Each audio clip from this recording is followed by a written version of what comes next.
I should probably should have titled this like part one. I feel like this is something that I should break down. Of course, I like having conversations with you guys, but I would like for them to be productive and like not just here to stir the pot.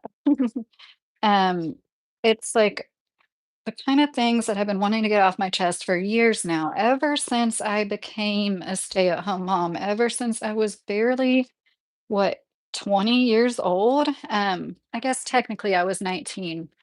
I didn't really consider myself a stay-at-home mom, until, like, my husband was off at work. Anyways, like, the first year anyways, that's besides the point. I put this as a title of a YouTube video because, like, a lot of people like, I sincerely feel like it from my own life experiences. I'm not trying to make anybody mad, but, like, of course, people put certain titles on their YouTube videos, try to be a little I don't know. Hyperbolic is what I should say. Hey, fishing queen. But, like, I'm not trying to discredit anybody's life experiences and saying, like, I'm absolutely right across the board. I do think it's very interesting how many people seem to be attracted to this kind of content. And we could have discussions that like actually offer some solutions. Like we don't have to walk away agreeing with each other on every single thing. But hey, Frosty, how are you? Oh, Queen of the Parks, I haven't seen you in a bit. How are you doing? I made this live a few days ago that I have on private. I feel bad. Honestly, guys, I did like the retard thing. This guy got on my nerves so much, and I was like, I did that. Like, I felt so bad about that. I'm like, I have an autistic son. Like, I really don't want to be mocking anybody with special needs in any way, even though like this guy really was being really ridiculous. And it's like just now at the end of the live where I started talking about the lady who was calling churches asking if they would help her feed her baby. And then it turned into which I'm saying it was probably my fault, and then but it's interesting how passionate people can be about me saying, this is why I feel like being an at-home parent is the hardest job, and I put it in parentheses because it's not yes, it is not a real job, like so many people love to point out, but it is definitely unpaid labor. It is unique in the fact that you will not dedicate your whole adulthood to anything else that is like legit work that if anybody else was doing it for you, you would have to pay them to do it, like childcare, laundry, cooking, cleaning.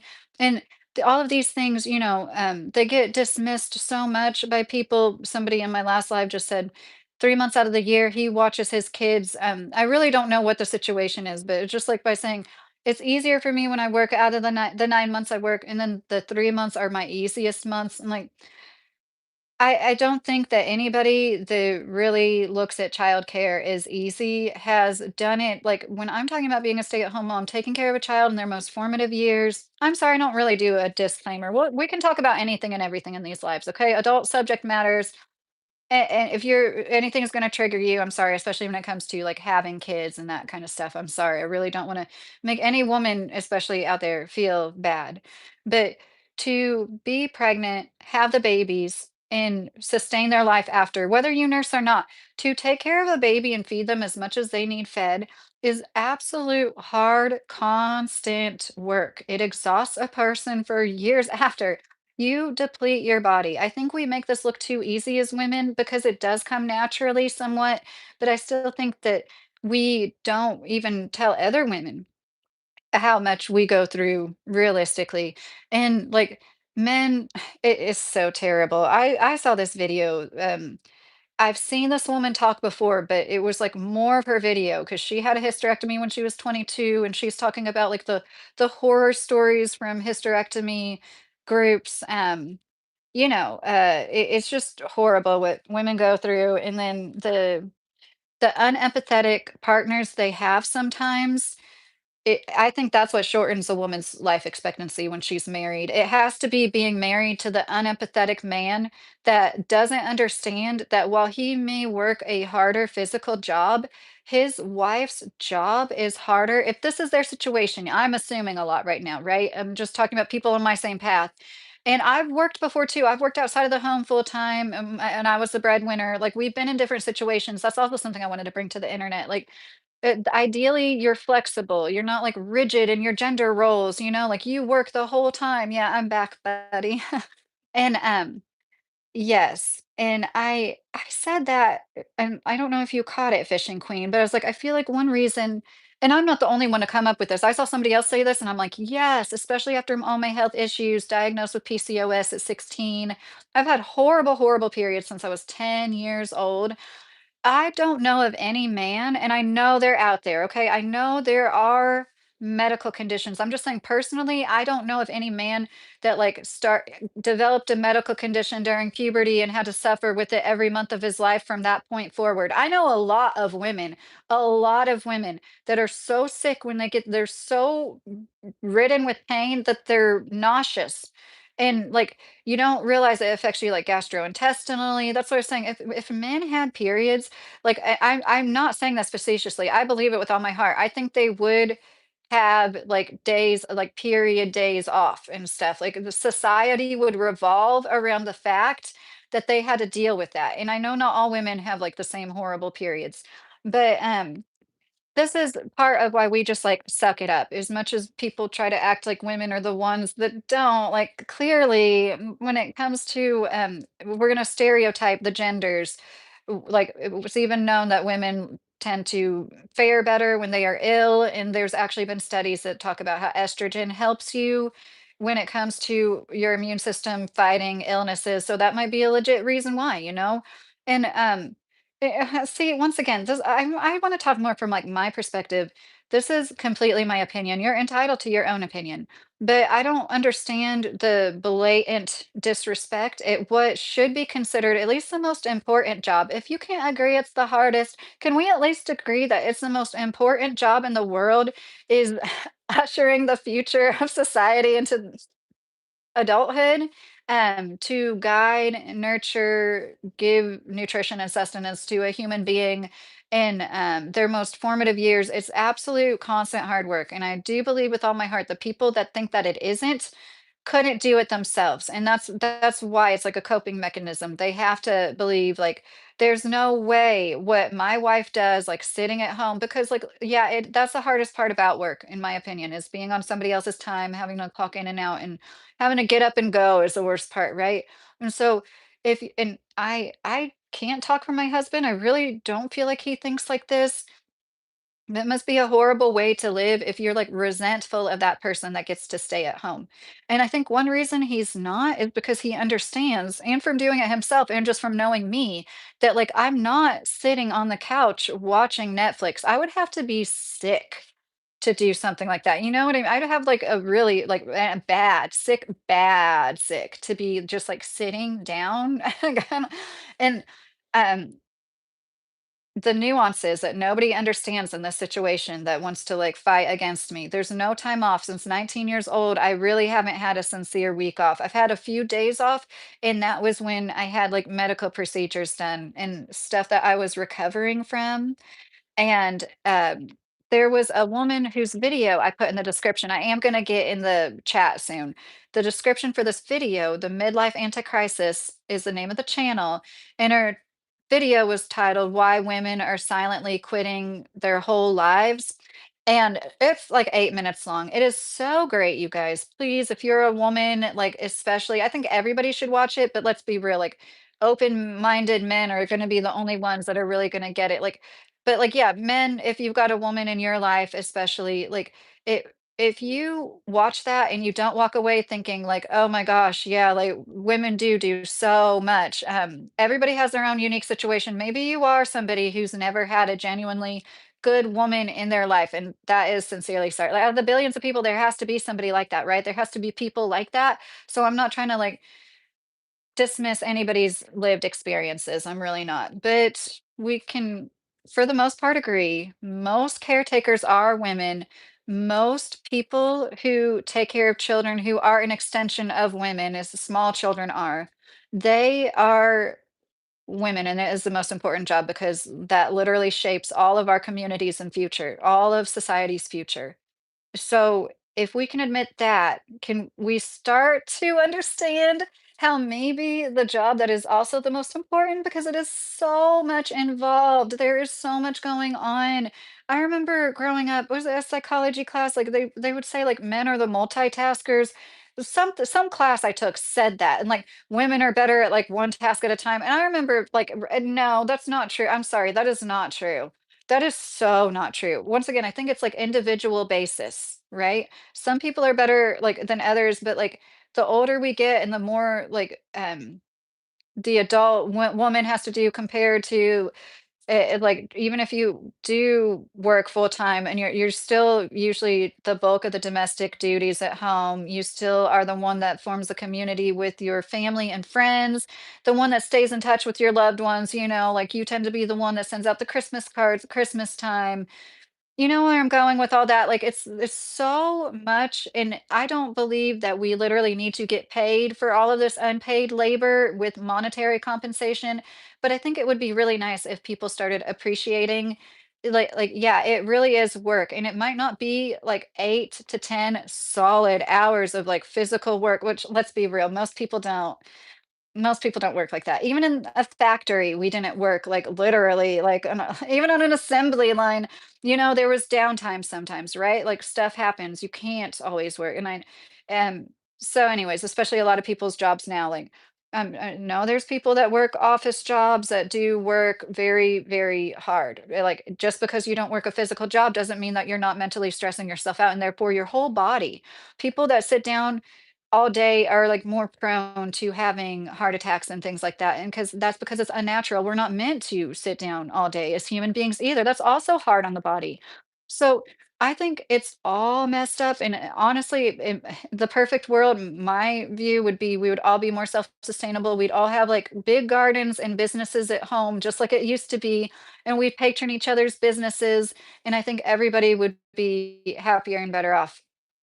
And the art of surviving is something that keeps men and women in flow. If you are both like when we lived off grid, you're both working really hard just for the necessities and you have the same goals. You all this man versus woman quickly flies out the window. You're too busy for that shit, And that's how I look at like Amish people. There's a lot of Amish people and Mennonite people around here. One reason why their communities are so tight knit and they're just like known as being like well-rounded families for the most part. There's good and bad people everywhere. I have to make that disclaimer, right? Even Amish people, but for the most part, they do tend to have. Kind of reminds me of what I read about Hindus in that book. Actually, it's just like this is life. We're not here for anything, but like we know our roles, and it makes for a more conducive, what am I trying to say?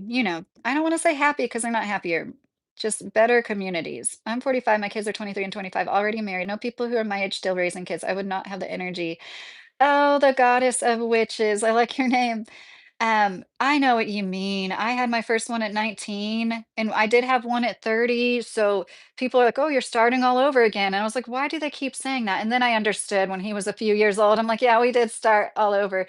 But yeah, I had a hysterectomy and you have endo and PCOS, fishing queen said. Oh, I didn't remember you had PCOS. I remember endo.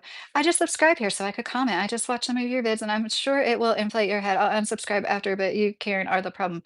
Polly, I don't, no offense, Paul. No, it doesn't inflate my head. I have no idea who you are. And it's just like, it's YouTube. You know what I mean? Like,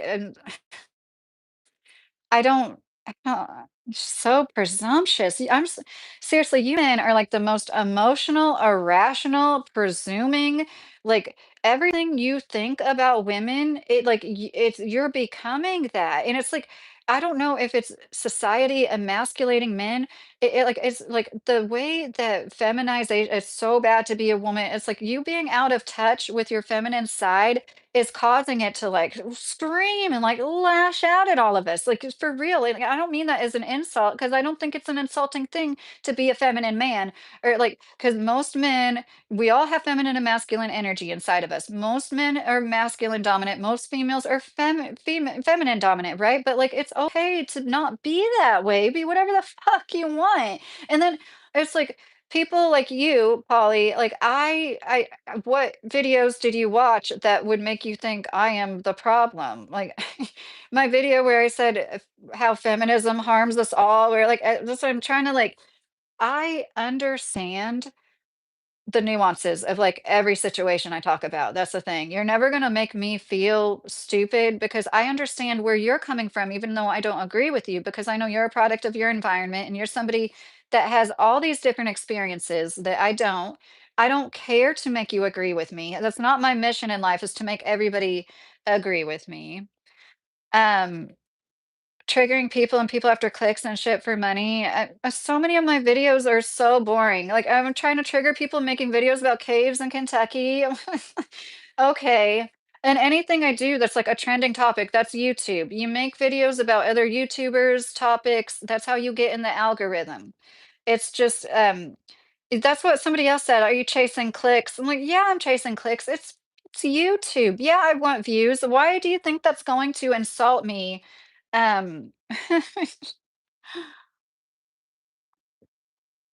well, if you think I'm better than TV, Polly, I take that as a compliment. I know TV sucks and I don't watch TV either, but there's a plenty of other YouTubers I know that probably would entertain you more than me.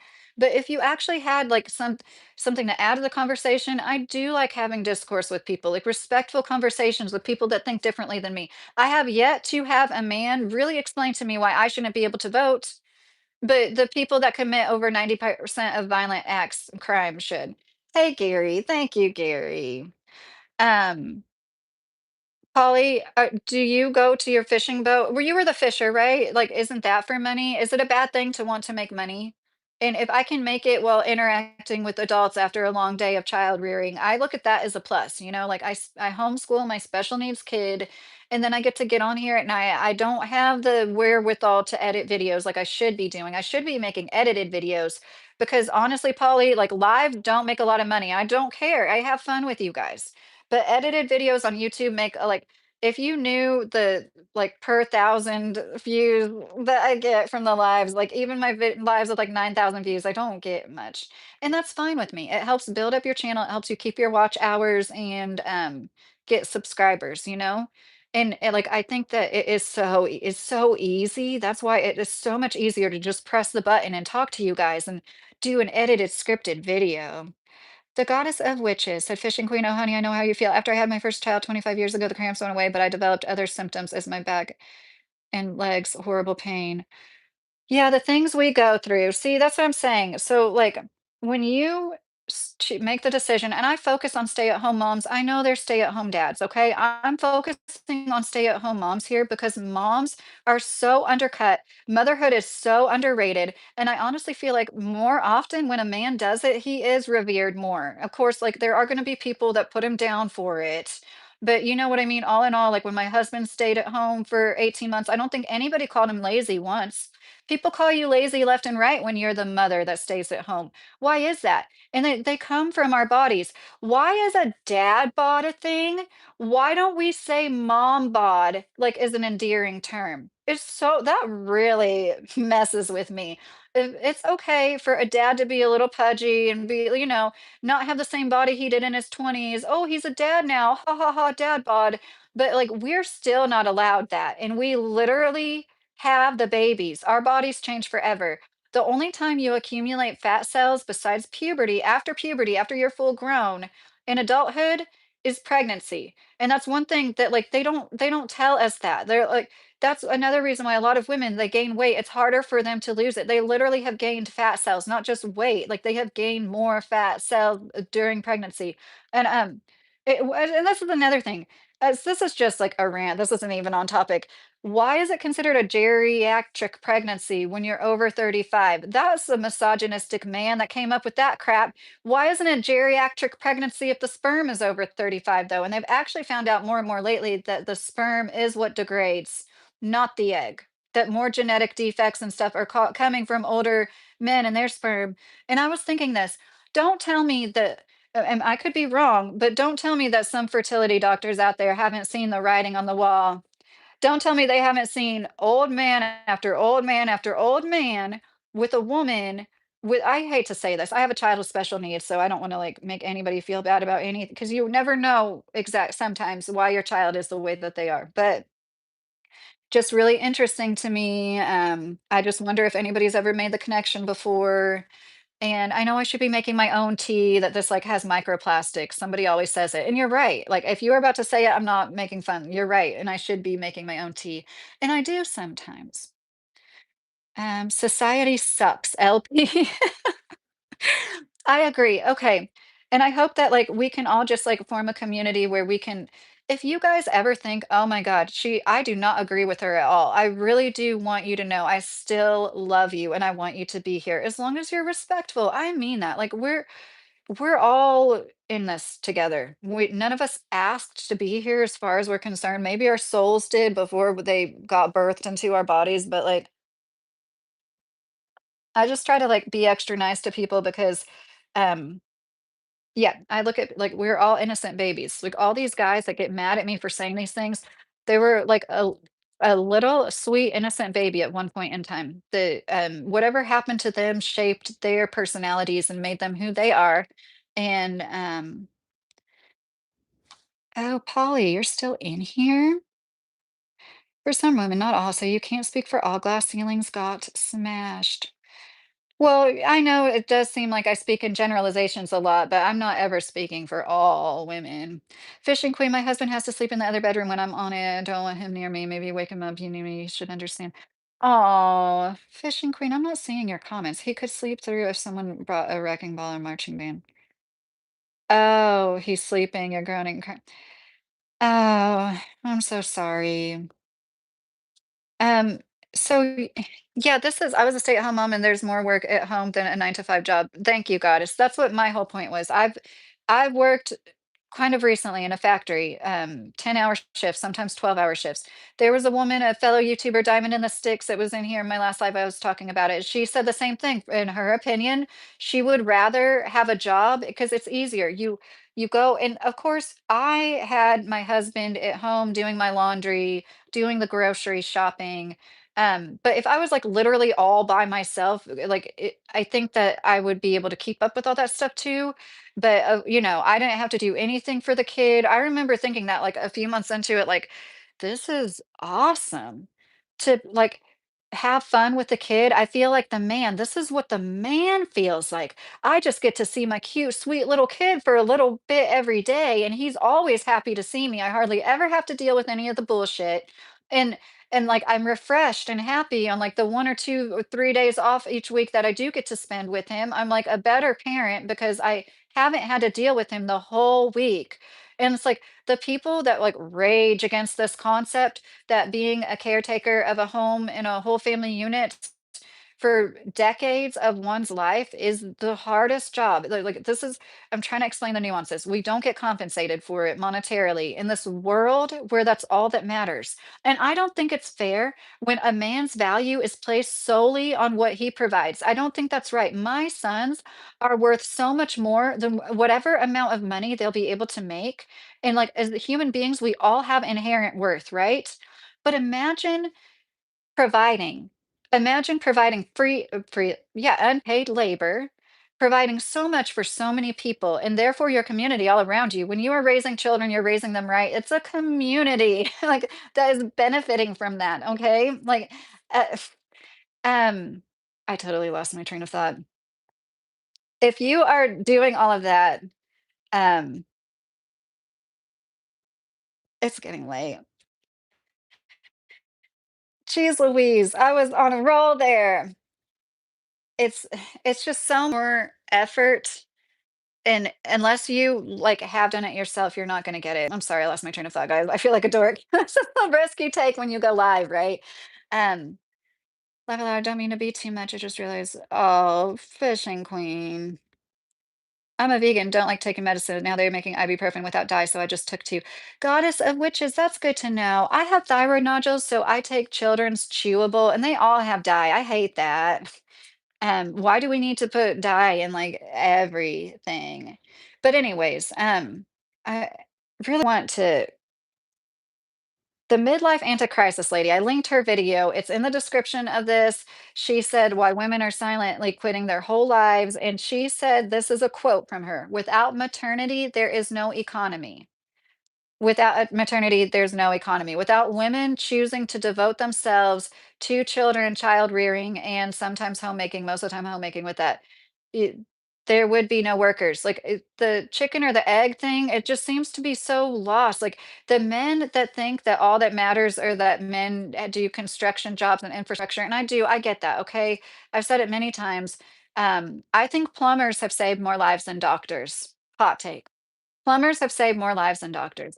Plumbers providing us sanitary homes, streets, everything, sanitary lives, keeping communicable diseases at bay because of mainly sanitation efforts have saved more lives. And I'm not talking about medicine. I'm talking about like doctors making doctor decisions, probably like antibiotics. And you could say, things like that have saved a lot of lives too.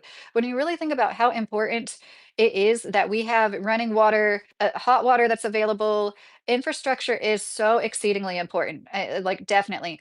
But how can you not understand that people who birth all the men that built everything, a woman put her life on the line.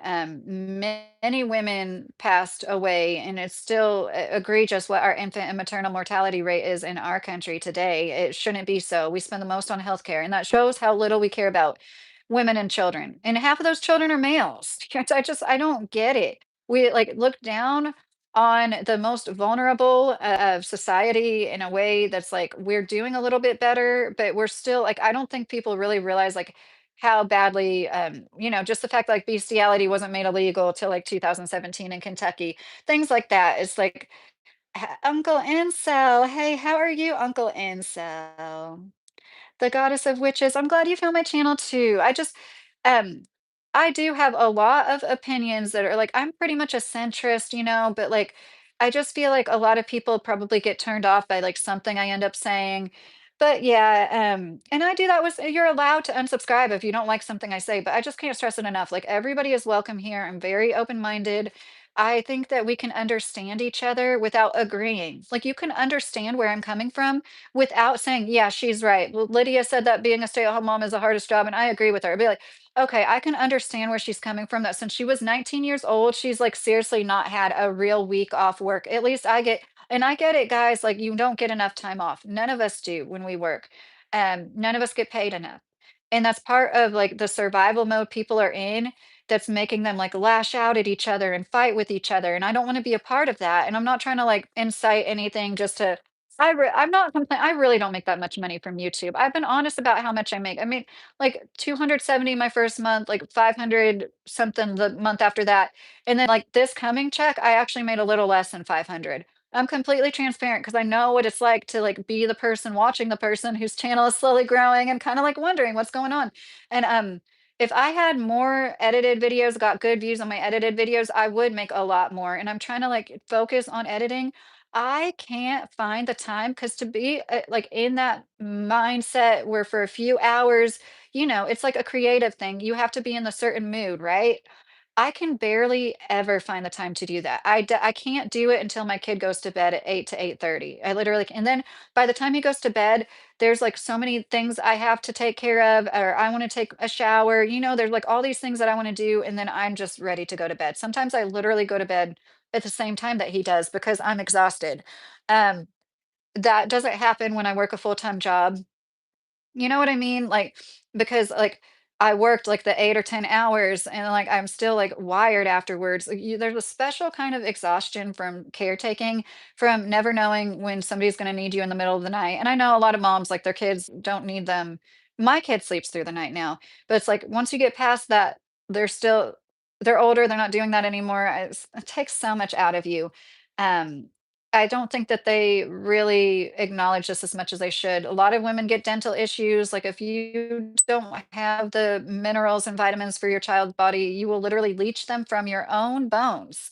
Like, the things that women go through to bring life to earth, if that was cherished, the men that wish that they were recognized for what they provide would be cherished too. I think I remembered what I was like going on and I lost my train of thought. So imagine I feel for men who are only looked up to for what they provide, and they feel like, like that's literally like all that matters. Even though they play into that system an awful lot and they are full grown adults, it's like they choose to. But imagine providing free labor and that being completely discredited. Imagine if you had that job and nobody acknowledged it at all, and like people acted like you didn't provide anything, even though you did. That that is why so many women are choosing not to have kids, and I'm all about people being child-free, like sincere child-free people. I really do think that's awesome. What I think is sad is that there's people that I really do feel like genuinely want to be parents that aren't going to be able to in this system. And like especially if we keep like putting things in young people's head, like don't have a baby with a man unless he can pay you. Like I made a live about that, and that's why I keep bringing it up. Um My husband works crazy hours, and trust me, when he's awake, I'm yapping to him. And he's awake and he's not working. But no, I'm good about like, you learn as a housewife, this is one thing all good housewives know. After they get off work, you need to let them decompress. You're not like, like talking about your day. Not that I've never done that to him, but like, I know how to like give him his space and wait for him to come to me before I start yapping. Well, hey, I'm glad you're back. My channel is growing slow. I'm having a hard time getting subscribers. I just did this to see if I could do it. Oh, okay. When you have simple-minded manners, Bill, do you mind commenting on a video of mine and I will subscribe? Because I can't go to your channel right now and I don't see my live chat after I upload these. I really want to sub, Bill. I love listening to you. It comforts knowing why I'm single. I really enjoy your channel. I'm here to support your husband. Pathway of Hope. I seriously, like, if that really is true, I think that that's cool. I'm such an open-minded person. I don't think you really get it. Like, that doesn't hurt my feelings at all. I really do think that there could be people out there who I'm helping in their own way that's like even not what I'm aiming for. It's just like if that's their path in life and whatever floats your boat, if it makes you happy that you are single, I think that's awesome.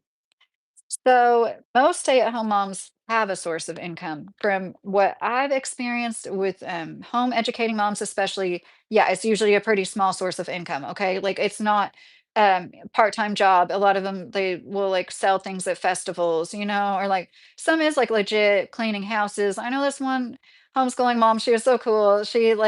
She was making a lot of money cleaning houses and businesses on the side, and, she was all about her Second Amendment rights. I just remember she'd have, like, a one strapped to her ankle and one, on her hip, and, she was a hoot. I wish I kept in touch with her. She was great. She was one of the people that would, like, come over to our birthday parties and stuff. One of our real friends. You, like, make a lot of acquaintances when you homeschool. And another thing that the midlife anti-crisis woman said that I thought was so brilliant. She said, "Women, the system is set up like this. I don't mean you, like people in the chat. People make women feel like they don't work hard, like they don't do enough, they're not as productive as men. They do that on purpose so they can keep extracting the free labor from us. The more you tell somebody you're not doing enough, like that's not like you like make them feel like they're what are they going to do if they're a woman? They're going to work harder if they're a woman." And she said this was a quote of hers. Women will do the work of three people and and then they'll ask what else needs to be done. I think that's what she said. I'm sorry. Yeah. No, that's not what she said. Women will do the job of three people, and then they will feel guilty for not doing more. That's what she said. And so we could all give anecdotal evidence back and forth of me say, like, every job I've ever had, yes, I've worked with hard working men that were like sincerely just good people, hardworking people. But honestly, the bar for men is so low. It sincerely is. Women tend to be harder working. Women focus more. Women get more done. Women are more helpful, more team players, more likely. Are there women that aren't like that at all? Of course. But I'm saying if you want to generalize, I've worked, you want to hear all the restaurants I've worked at? I've worked at Steak and Shake, Denny's, Chili's, Applebee's, Longhorn Steak.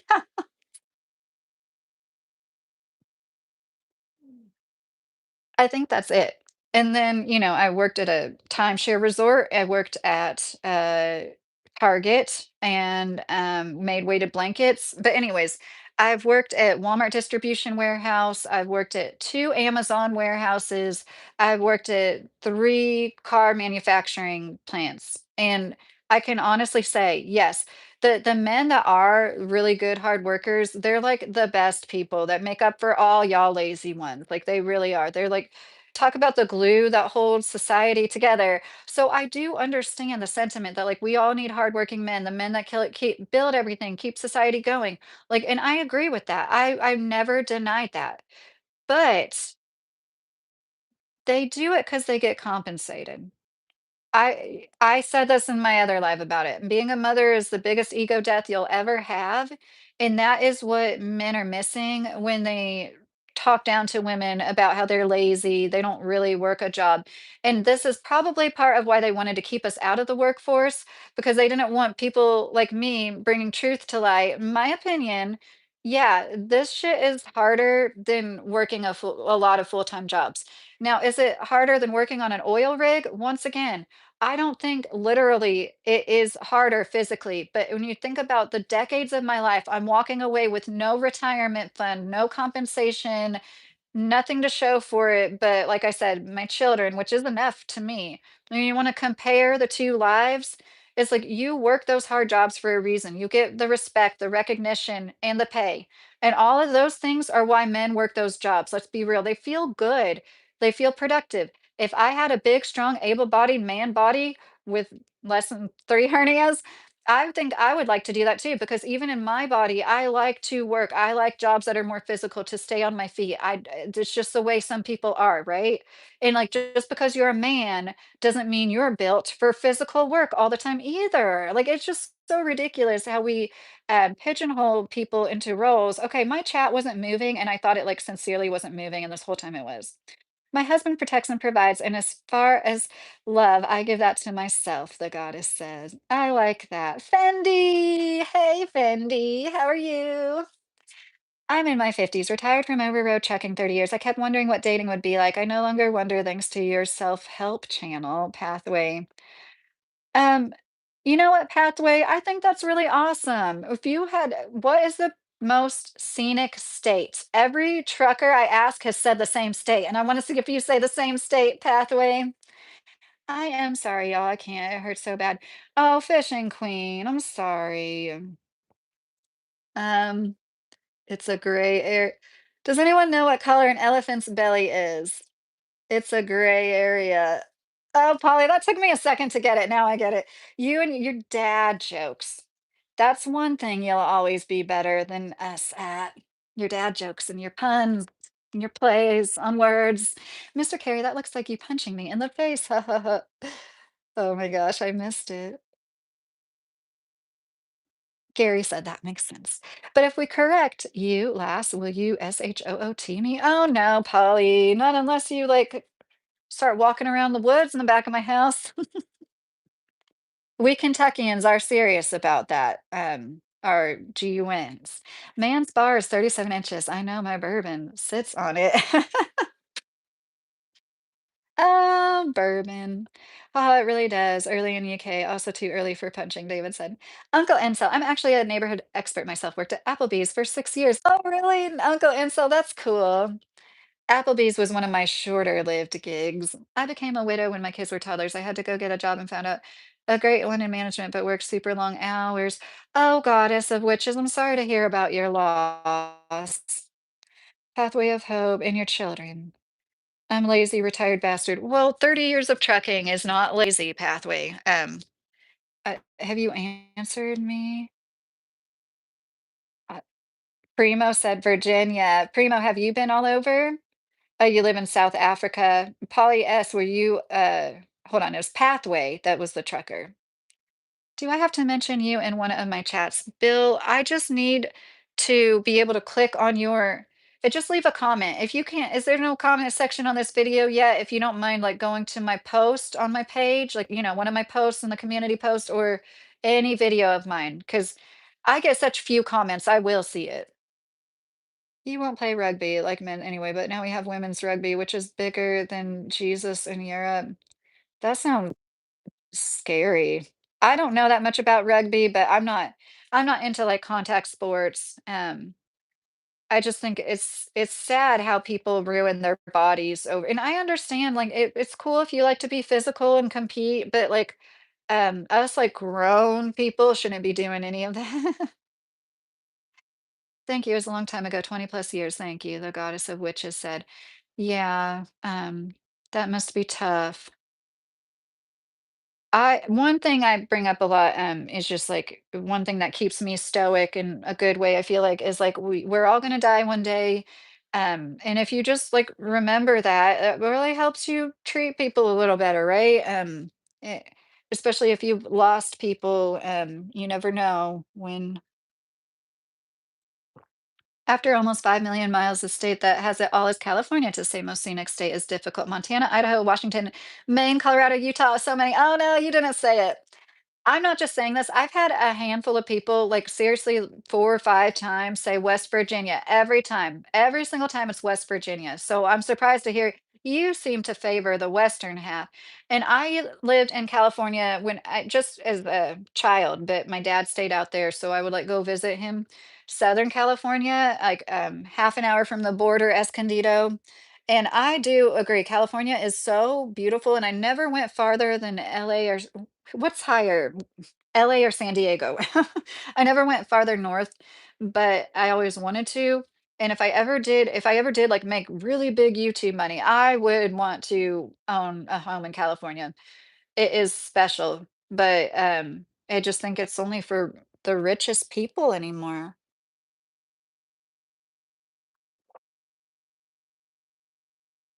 Oh, you got these dollar store mugs? This is from the dollar store.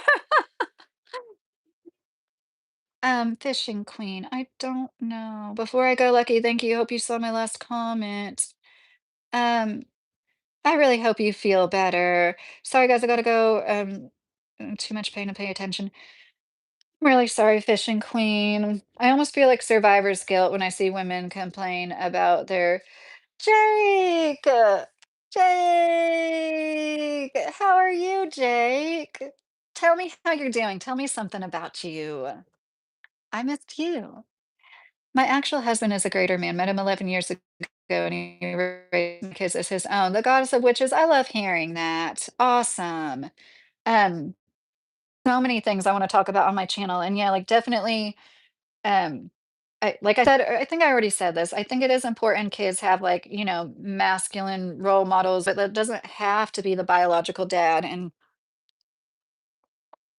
I think it would be so nice if we could really have a village where it's like more of a community. Hey Zeus, how are you? I love northern Minnesota on Lake Superior. West Virginia is beautiful, but doesn't have the snow peaks. It's very wooded and autumns are pretty. You go out west, you'll see a different species of life. Yeah, I think that would be so cool. And that is one thing I'm thanking God already for is like I don't think I'm ever gonna make enough YouTube money to buy a house in California. I'm too I'm like too genuine and quirky. You know what I mean? Like I don't try in that way hard enough. I'd probably get banned. But I really wanna travel more. I really wanna take my kids, especially, my 18-year-old, my 16-year-old. It's like, "Oh my gosh, how many more opportunities am I gonna have to travel with them?" It's a nice mug for $1. Yeah, yeah, this I think we did buy these back when things really were still $1 there. Jake said, "I'm kinda pissed, to be honest. This girl said she doesn't wanna date anyone right now to me, but then right in front of me, now she wants to go out with another guy, so she's lying." Oh, Jake, burn it. I'm so sorry. That does sting. I'm sorry. It's just like try to look at it as rejection as God's protection, Like for some reason you weren't meant to be with her. And I know that that does sting. I'm sorry. I do. It sucks. I hate this for people. Like it's so hard out there.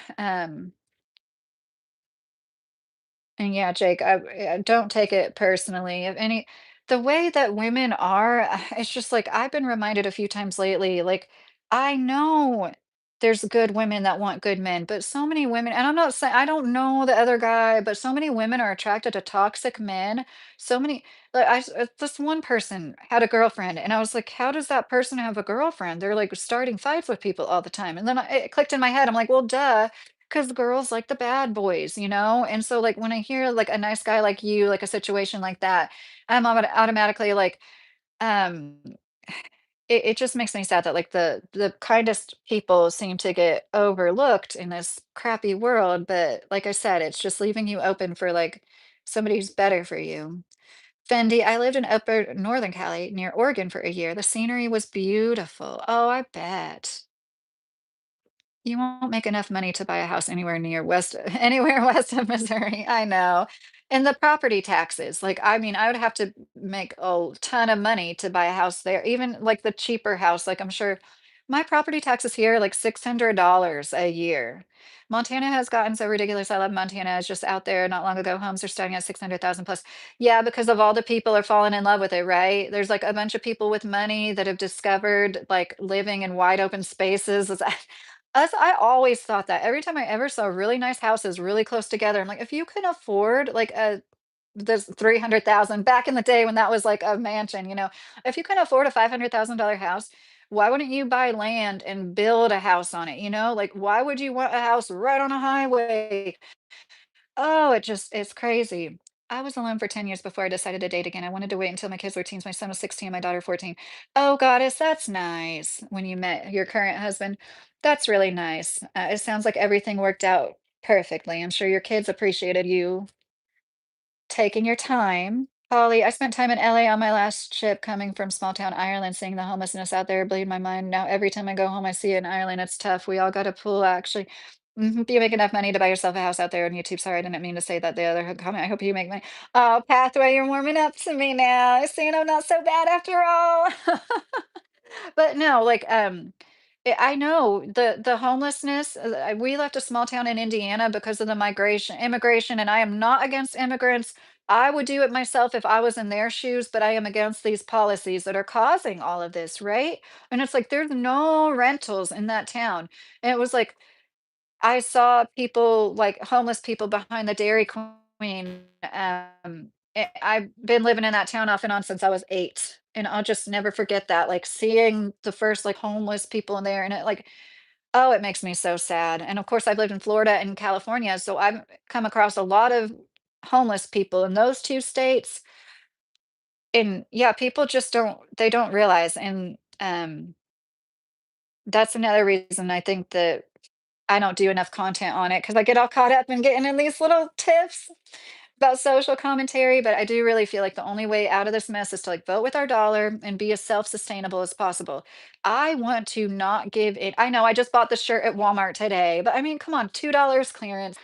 I would like to keep all of my money to myself as much as possible, you know, my husband's hard-earned money.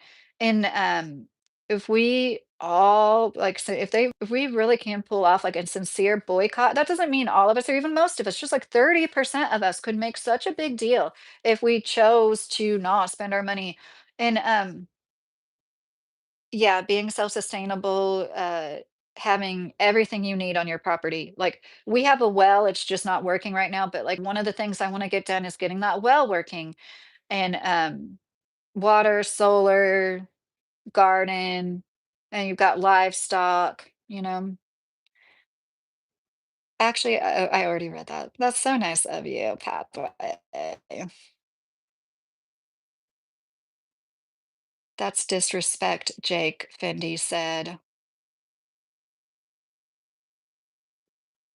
I'm sorry. Jake said, it's because the other guy has money and a business too, and I'm more active in the church anyway. Oh, Jake, okay. Okay.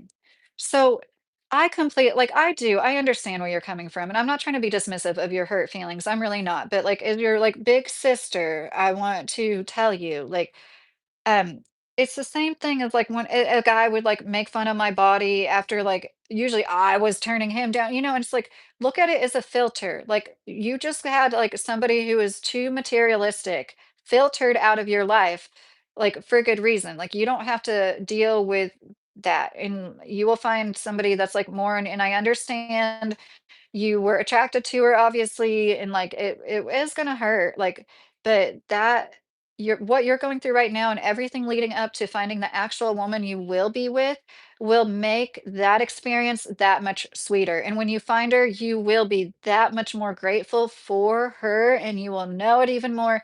And everything leading up to it will make sense. And like I know it sucks. I hate seeing young people get their hearts broken because I know my sons. Oh my God. My middle son, the first time he broke it, I'll never forget that. I'll never forget that night and the way like it was just it was like I was going through that all over again. You know what I mean? Like the he was just like it just I don't want to say just like that song that says sometimes I thank God for unanswered prayers. Remember when you're talking to the man upstairs and just because he made an answer doesn't mean he don't care. Bill Clancy said, "Yes, Bill. Best thing for a breakup is ghost them, block, delete, and disappear." I agree with that to a certain extent, Primo. I think it is healthy to like and like social media makes us less likely to do that. Like it is better to have like a clean break. Thank you for posting that, Mr. Carey. I'm originally from Long Island, New York. I moved to Chicago, living there several years, lived down in Florida, then finally retired in South Carolina. It's perfect weather, cheap taxes, a lot to do here. Oh, that's cool, Pathway. That's so cool. I love Chicago. I've never spent a ton of time there, but I just think it's such a pretty city. There's just like a lot more trees and stuff there than a lot of other cities, like a lot of greenery, and I just liked it. New housing is horrible. McMansion on tiny plots. Yes, Jesus. Oh my gosh. And like how do you guys ever watch, like, the home inspector videos? I feel like I'm probably gonna redo this live for a 3rd time. I need to write a script to make sure I get all my points. But, like, the home inspectors, it'll be like a $500,000 house, it's just left and right. Things are like, oh, it's amazing how bad it is. Um, I would love to have an old house, and I know they come with their own issues, but I would love nothing more than to have, like, a limestone house. I love stone houses. Some of life's greatest gifts are unanswered prayers. Yes. Jake, what you have to do is start wearing a dress so you can start dating a woman because they like lesbians pathway. No, no. Jake's definitely not gonna do that. Um, but yeah, I really do feel for like and it's so messed up because I learned kind of early on. I once again, I don't know this other guy. It could be a great person for all I know, but like the men with a lot of money, like the way they hold that over your head, that's like, oh gosh, no thanks. You want to like use somebody for their resources. I'm originally from. I already read that. The problem is a lot of people go to California to chase their dreams. They sell everything they have, then they lose their job or something happens. They end up homeless. Oh, yeah, I bet. Crime has skyrocketed. Sinister stuff, Polly said. Peace Ninja. There's people talking about boycotting retailers. What is it, like the week of Black Friday? I should know exactly. My eyes are closing. Good night. Good night, Goddess. It was nice meeting you. I hope to see you soon. I meant to say I lived in Chicago area several years before retiring. That's cool pathway. Oh, cool, Mr. Carey. That's nice. Yeah, we've been getting more views in the past few lives, right? For like a week or two, it was getting like 800 views, which is fine because I know there's going to be like ebbs and flows, but I was kind of like, when am I going to get? I always get pretty proud when I get more than my subscriber count in views. I know lives are easier to get views though. Boreholes and solar is easy if you ever need a Sparky. I'm your Irish dude, okay? Polly said. Yeah, me and my husband, both of us, we just like we try to learn more about like our own solar setup. We just got an electric generator, if you know what that is. It's just like a plug and go type thing. But really, the next time we're gonna get like, what is it? Like the batteries. What is the thing that like holds the power and then converts it? Is it a converter? Yeah, see, I'm so bad. And like I think that we both need to just get over it. Uh so much cheaper. We got like this EcoFlow. If you guys know what that is, and you can plug it into your car cigarette lighter. That takes hours and hours to charge. You can plug it into an outlet or you can plug it into solar panels. They make more and more. If you don't have a generator and you want one for emergencies, I'd really recommend an electric one now, if you were unaware. I got this from Amazon Peace Ninja, and one day I will post the link on my community tab. Like I always tell myself I'm going to do that, and I don't. Research 30-day no contact. Trust me. You talking about Jake Primo? I remember being heartbroken many times. I'm glad it happened, though. I would have never grown as a person and learned if I would have never had those experiences. Right, Fendi? Exactly. Jake, bro, but it's not even heartbroken. It's just lying, dog. Like, I'd rather her just tell me she doesn't like me directly. Well, she probably didn't want to hurt your feelings, And like, maybe you don't know, maybe she does like you, Jake. Maybe it was hard for her to like make the decision. You shouldn't be so hard on yourself, seriously. And like you never know, like what if like a month or a year from now she's not with that guy anymore and you guys do end up dating? But I like once again, I'm not trying to be dismissive. Like I get it. I'm sorry. Don't waste my time and tell me to move on all you're asking, Mr. Carey said. Fendi, apparently she didn't respect you if she did that shit to your face. Right, Fendi? If she like knows he's gonna see her or yeah, he's gonna see her with the other guy. That is I am not a tall guy, but dating was never difficult. I'm a good listener, conversationalist. I clearly make it known I am not needy. I think that being needy is a turnoff. Women like confidence. Pathway, yes, you are right. Totally right. My husband's not tall either. I was surprised when he told me how short he was. I'm like, he's like 5'7". I'm like, really? Not that it matters. Like, just like, like this presence is like, just didn't know he was only a few inches taller than me. Um, but yeah, I'm also like my spatial awareness is my handicap, so that probably had something to do with it. But like I've dated guys that were like my height, a few guys like it I it never mattered, but I think that's something that is like a sign of the times. Women seeming to lean towards like taller men. It's like a dating app thing where they've got these numbers stuck in their head and they're used to like looking for like certain stats. In real life, it's not like that. In real life, like Hathaway said, if you're a confident guy with a good personality, good personal hygiene, um, yeah, that will bring you far. Thank you, Chance. Primo said, Jake, I've been through it. I was more mad that she would tell me who he was and us breaking up. Trust me, read about 30-day no contact breakup. That's nice advice, Primo. Thanks, whoever gave me the free subscription. Gary got a subscription, a membership. That's cool. Gary, what was your good news? Mr. Carey said. Gary, you have good news. Is that bad out there, blackouts and such? Um, are you talking about out here? Like, and are you talking about the internet or the power? Um, See, we live in like the foothills of Appalachia, and it's not quite the mountains yet. And I wouldn't say it's any worse than anywhere else I've lived besides the internet. But I'm kind of used to living where there's a lot of tornadoes and bad storms. Solar is a way. Look into charging low voltage for radio phones, whatever, gas stoves. Um, I can't wait to go off grid again. I just don't wanna like, and our power bill is pretty cheap. Like, it was like $130 last month. I was like, "How is it that cheap?" Like, it's like getting cheaper. But, I still would love to not pay you can't be more than like 2 weeks late without them sending you a cutoff notice anymore. Inverter. Thank you, Bill. Yes, it's definitely I knew that. Thank you, Bill. And I rebuilt myself out of all that and came back a monster. Oh, Fendi.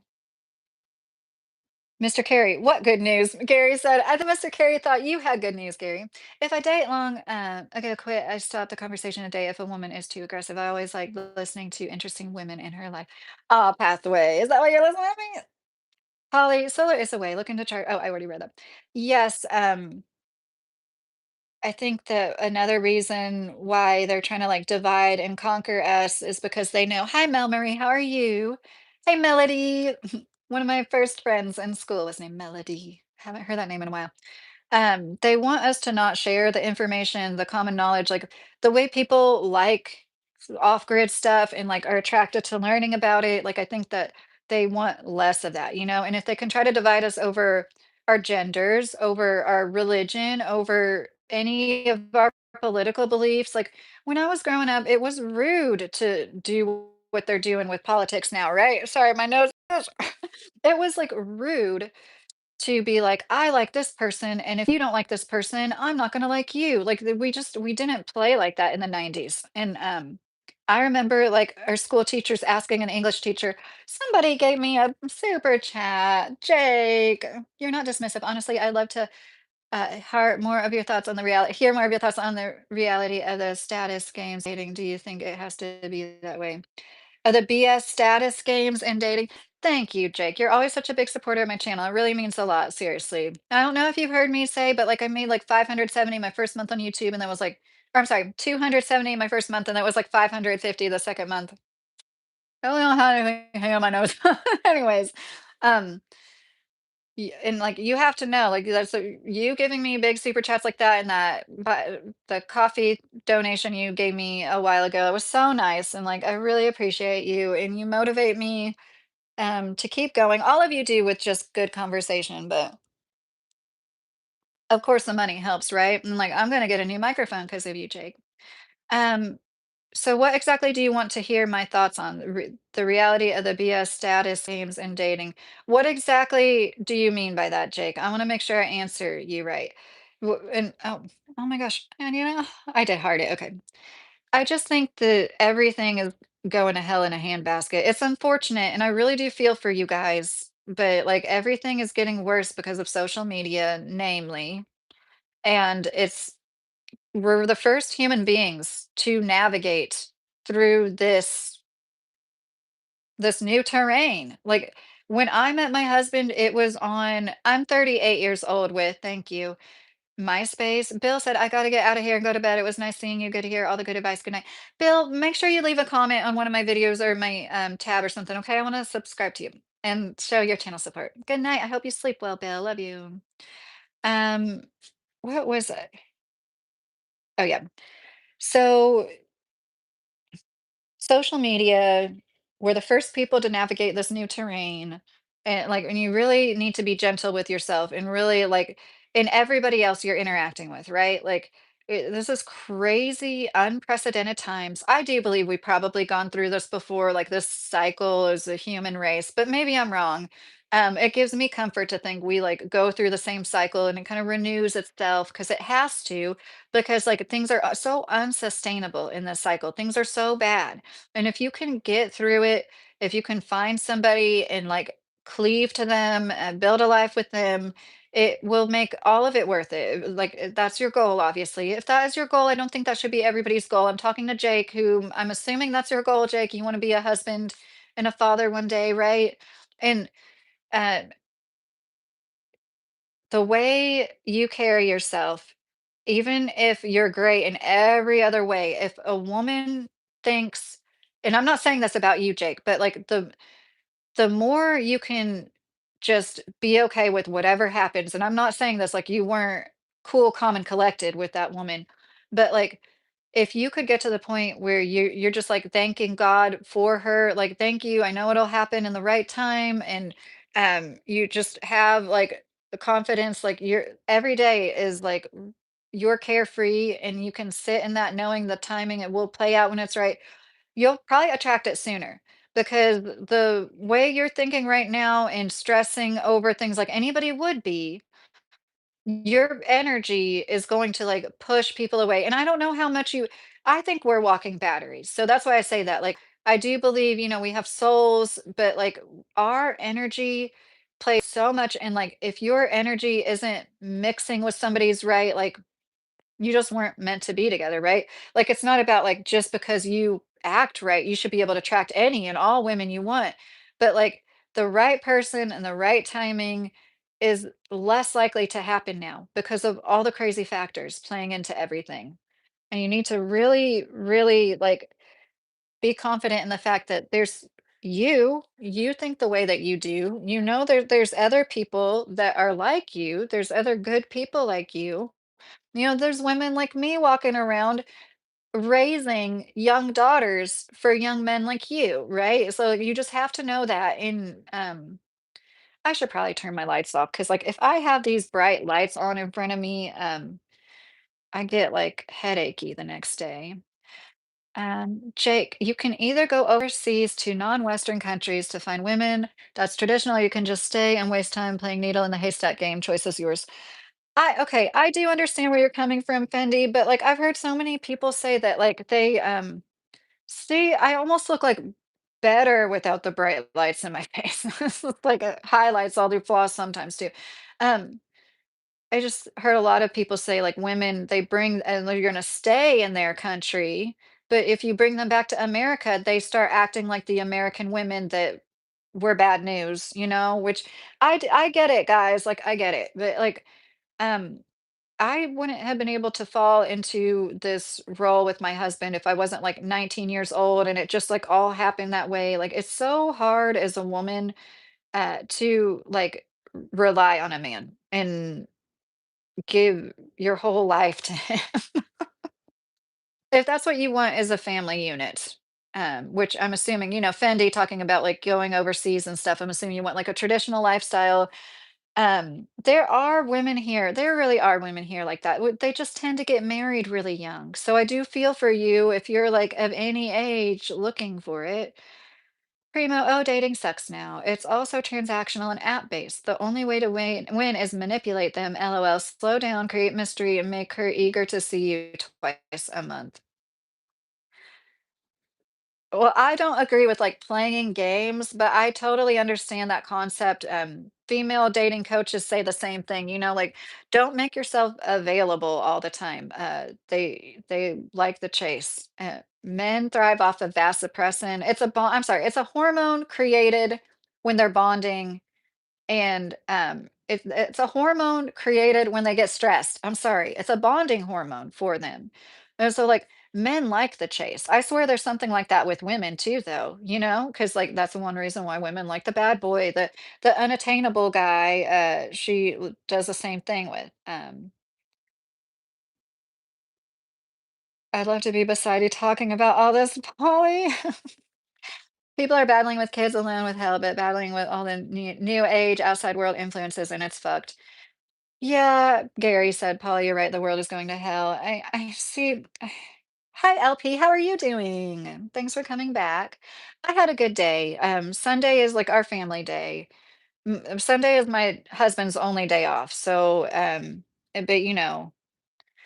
I'm not missing time with him. He has to like leave at 6. It's sad. It's like, um, yeah, we're going through some stuff, and when he got this new job, I knew that like this is going to be for the best or worse, like spending so much time apart. And so when I talk about these things, it's like I totally like I couldn't imagine my life without my family and my husband. And people that want that, like I really empathize with that. I met a woman on a date 8 years ago, date site. I told her I wanted to take her on a yacht and private New Year party at my beck and call, nothing intimate. It was great. I bought her clothes and her time. Oh, pathway. That sounds nice. That's a way to do it, right?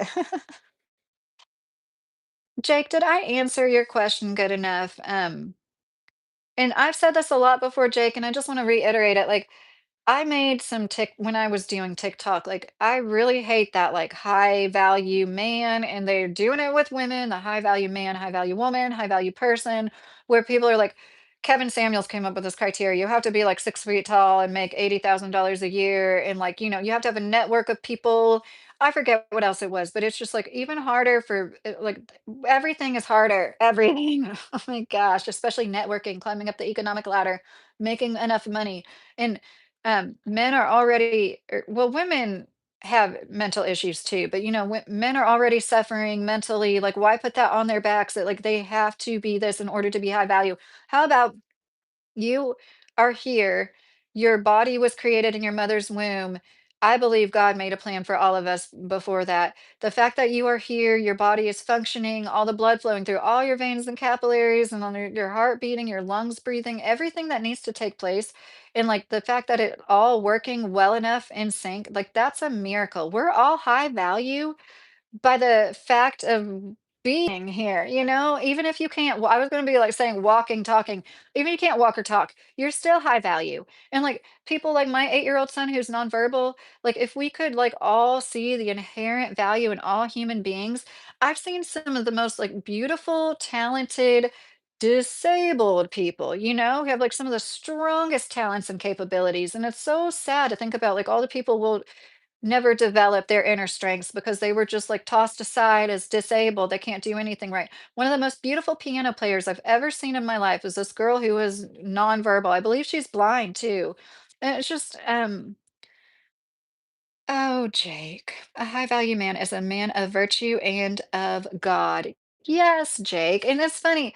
That's another point that I made because it's all the most materialistic stuff like that. It's like, no, a high value man is a man with work ethic, a man who honors God above all else, right? A man who puts his family, community before himself. Like, those are the kind of men that we all look up to, that we're all like, I almost feel like because we're all getting worse, men and women alike. That's another reason why, like, so many men are crying out, like, "What about the hardworking men? What about the hardworking men?" It's like, yeah, what about them? It seems like there's like less of them, and I feel like, and I've said this plenty of times before, men are bogged down because men have worked harder in this thankless system that is late stage capitalism overall, and they're getting burnt out quicker than us, and that's why more of them are like exiting the workforce compared to women. Um, but it just makes me so sad that, like, any anything it should all be lessons, and it just like the way you're saying, you feel right now, Jake, I hope that you're processing it, and I hope we're helping you, but I also hope that you can move past it because it's all lessons to be learned. Like, um, I just hate it. And hate is a strong word. It's just like life is so hard, and one thing about women, if she can't be upfront with you, like just um part of life, part of being a grown up is being able to be like transparent and like say it as it is. And like, I think that is something that a lot of women, even like mature in every other way, women like have issues with, is that when it comes to relationships. And um, how old are you, Jake, if you don't mind me asking? You're in your 20s, right?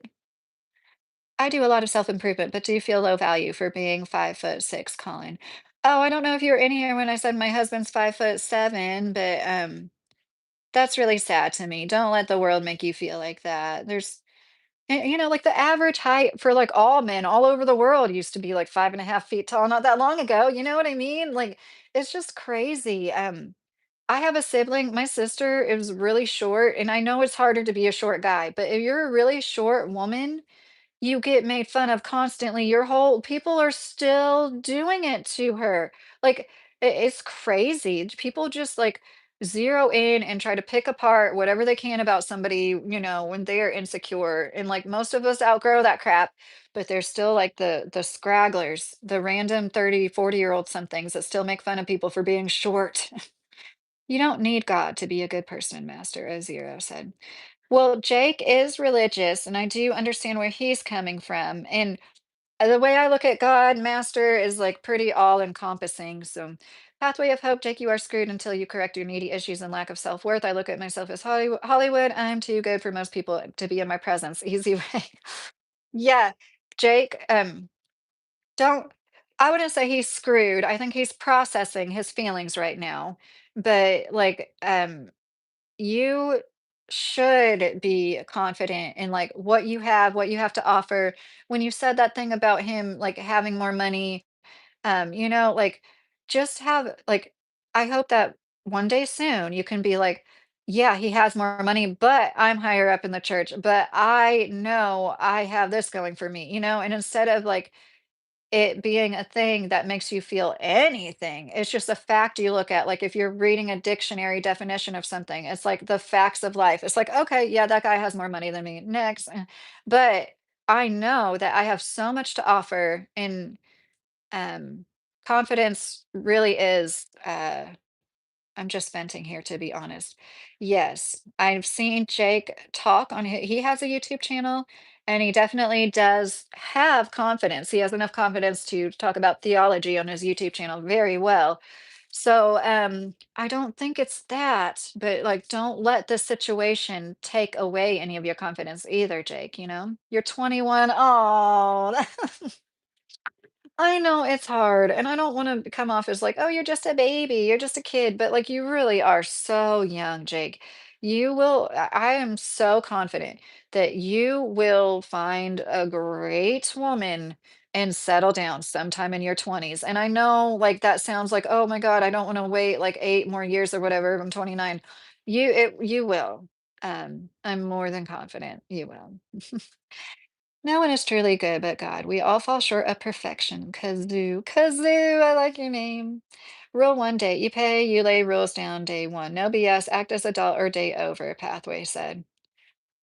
Yeah, some women would like that. Be like, these are the rules. Yes, sir. What about if men and women would work for the common good, for the good of everyone? Yes, that would be ideal, wouldn't it, Gary? 6 foot, but I want to be taller. You know that song? Who did that song? I wish I was a little bit taller. Skilo, I wish I was a baller. Wish I had a girl. Okay. But make sure you're getting something in return also, Jake. Fendi said, Colin, thank you. Hold on. Thank you. I really appreciate your words. Oh, Colin, you're welcome. And like I told Jake, or like anybody that would be like, oh, you're too short, like look at it as like a filter, you know, because like you can't be with everybody, right? Or you can't be with everybody you even find attractive that you might want to pursue a relationship with. So just look at it as like, okay, that wasn't meant to be, you know. Um, Filter through life, filter a bunch of BS out. And it's just, I feel so bad for men because I feel like I don't know. I'm just going to say it. Women have changed more in certain ways that are like hard for them to discern, and like men haven't changed, but like men do need to evolve a little bit more sometimes, you know, like the men that think that they shouldn't have to do the dishes or any laundry even though their wife works as many hours as them. Those are the kind of men I'm talking about. I don't mean like all men need to evolve just because they're men. I don't mean to come off like that. But what is your opinion on us living in a simulation? I don't believe that we're in a computer simulation, but I think we could be in like a dream of a higher power that I think is something that our human brains can't even comprehend. So when people talk about like computer simulation theory, I just think it's kind of funny because when they don't believe in a god, it's like, okay, so you'll believe that like what? What made the computer code? What designed it? An all-seeing higher being, like that's God. So, I don't mean to, like, make anybody feel stupid either. I just think it's all God. Whatever the creation story is, it's all God. We don't know what God is. I have a great children's book. I should read it on YouTube. It's called What is God? It is such a good book. It basically says, like, yeah, different people have different opinions. What is God? But like, we all can, like, we all believe in the same God, basically. It's great. Damn, I remember, because you said love of money is the root of all evil. Yes, it really is. Damn, I remember was damn mess. And sucka simp Fendi. Oh, weren't we all a bit of a mess? And but young people like Jake really do make me feel hope for the future. Because whatever I have to say about men, you know, and the misogyny and stuff, and there's like people like him who's like really seeking to be on the right path, and you know, there's people that call men, I say this like every live, it just kills me. There's radical feminists that call men insemination opportunists. And that's like, have you never been friends with or ever been close to a man that wasn't about sex? Like, 'cause I know you had. I know you know better than that. I know you know they're not all just out here like, oh my God. With Rexith is 21. That's so crazy. Pathway, I'm 5'4", never kept me taking what I wanted. I honestly never see women as equals. I can read women. I know how to play her emotions. I know how to unlock a woman's emotions. You got it. Gosh, Pathway. So when you say you don't see women as equals, obviously you see us as less than. I don't think you see us as the closest thing to God walking around above you, right? 25. Luke is 25. That's cool, Luke. Um, hide that.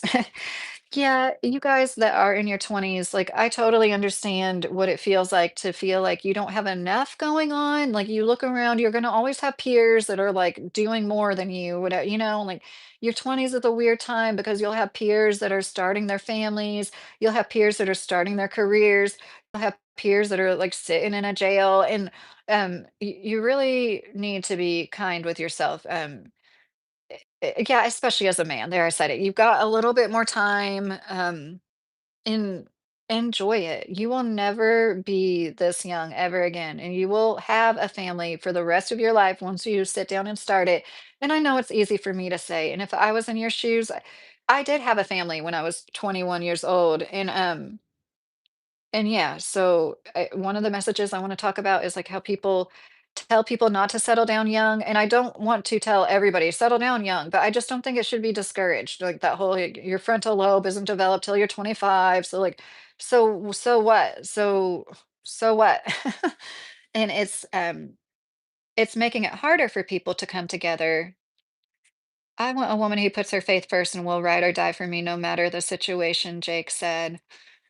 Yeah, I think the fact that you're religious, I really think that's gonna play in your favor. Because I say that to a lot of guys that talk about how they want, like, they're basically talking about a religious woman, right, Jake? Like, a lot of these red pill guys, they want a woman that devotes herself to her family, a woman who stays at home, a woman who is submissive to her husband, but they don't wanna put in the work. They don't wanna be a God-fearing man and treat their wife like Christ treated the church, right? And, like, honor her, and treat her like a sacred being, and that's kinda funny to me. But I don't mean to laugh in the face of anybody like, "Yeah, you" like, I'm not religious, and I kind of want those same traditional roles, so I get it, like, you don't have to be religious to want a a family with the more traditional roles, for sure. I feel like I got something in my eye. Trump made it illegal for men to compete in women's sports. Washing dishes, Devin. Oh, that was pretty funny. I'll give you that. Although every dishwasher I ever worked with at a restaurant was a man. They make money, they're men. Devin, are you really only 16? You shouldn't be in here. Pathway, Jake, only your prayers and leave it at his feet may happen. Looking, you are not gonna find anything but a gate. Pathway, have you ever been married? You got money, assets, you can grab her, Donald J. Trump. Right, Pathway, but only a certain kind of only a certain kind of woman would let you grab her by the pussy.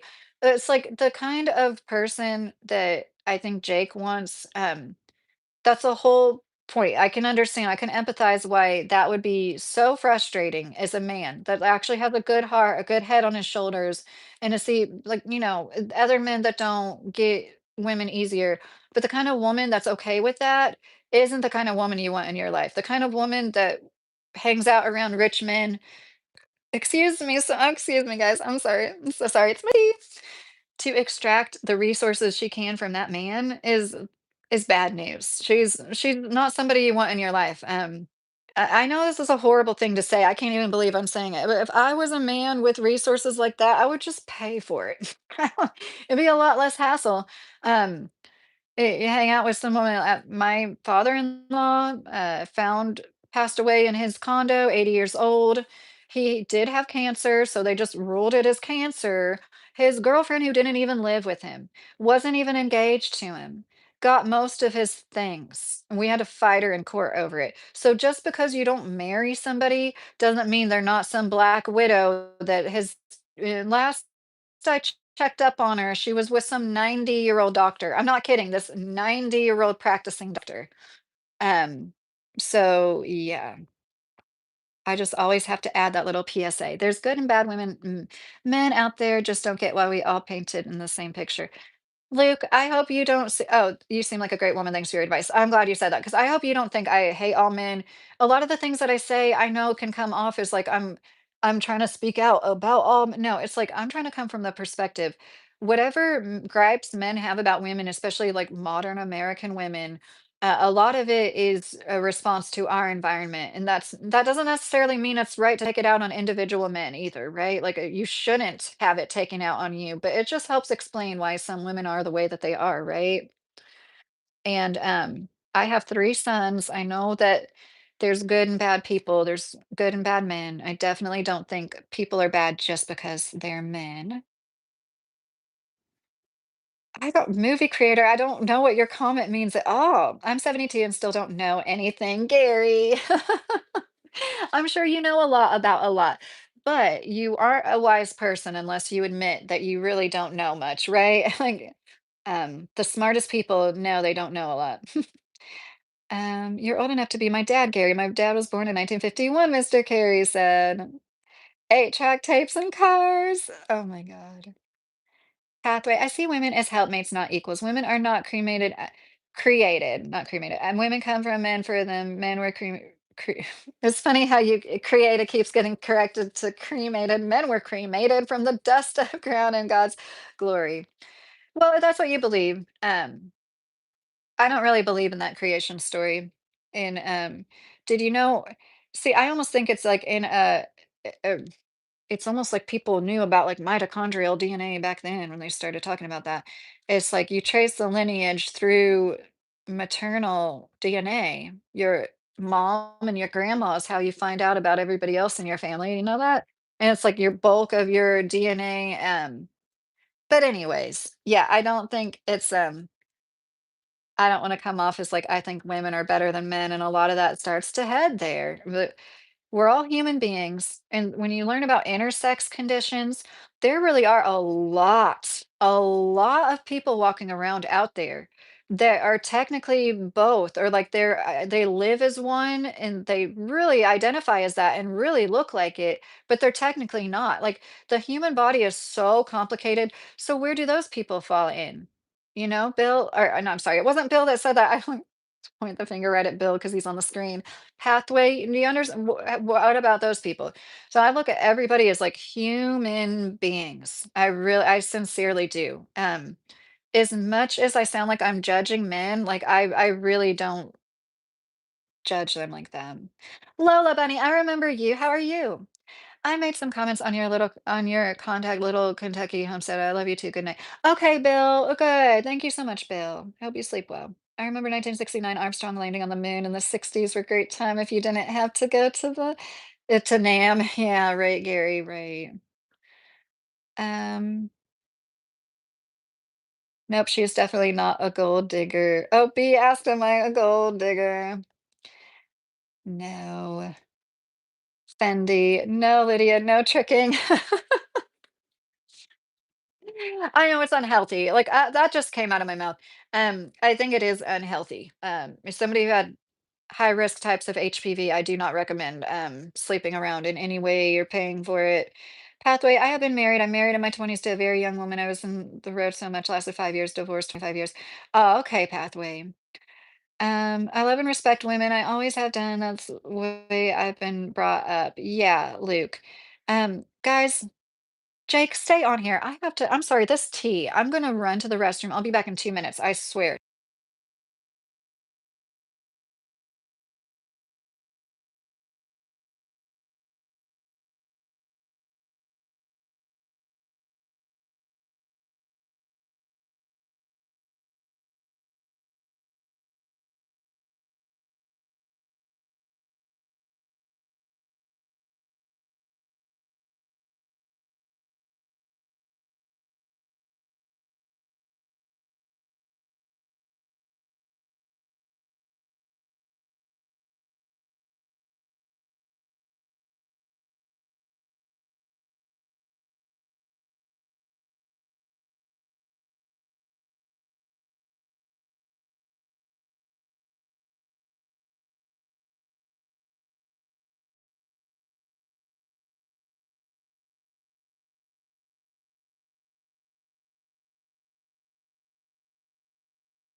Okay, I'm so sorry about that. I hate doing that to you guys, I really do, but, I think you'd rather me not, like, hold it. Okay, Jake, I wanted to catch your comments. Men and women are equal, but the Bible says wives submit to husbands, husbands submit to your wives. We are human beings and man made in the image of God. Pathway. I have 30 years son, 28-year-old daughter. I taught my daughter her value will come as a good mother and submissive wife. I told my daughter she's not equal. She's been a good mother, same guy, 14 years. Well, I mean, I'm glad to hear that I hope she's happy, but I just really don't agree with saying that like other human beings aren't equal, you know? And I just couldn't imagine looking at, even though, like I said, like some men create 90% of all the bad stuff in the world. I still don't look at all men as bad, you know, but I understand why like some people do, especially when you've been abused and hurt your whole life, you know. But my female dog, like the way she acts in front of certain men sometimes, we adopted her when she was like 5 months old. But anyways, where am I going? I feel like yeah, I just couldn't imagine. And you've been nice enough to me, Pathway, but I just couldn't imagine telling one of my kids that they're less than. That's really sad to me. And that's why I'm like here making the content that I make, because there's women out there that have been told they're less than, you know? And women, besides physical strength, can do anything a man can do. And that's what I was taught, even by my dad, who was like not a great dad to me the second I turned 18. Like we're lucky to be here in this country, and like when it comes to, like, the respect, I feel like men want you really want respect. It's not submission as much as, like, you want a woman that will respect you, not to snap back, right?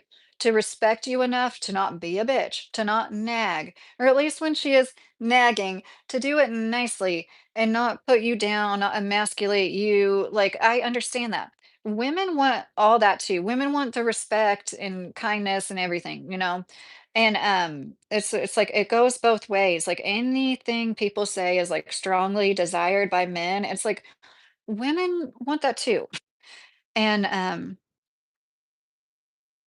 damn, you're old as hell, Pathway fan. Yeah, I slept around doesn't make you feel better even though you feel like it does at the time, Luke said. Yes, it's really not worth it. You have grandchildren, Pathway, that's nice. Um, that's good, master. 1 for 10 years, good for you. I don't respect anyone unless they earn it, Daily Riot said. Yeah, I mean, women rarely do.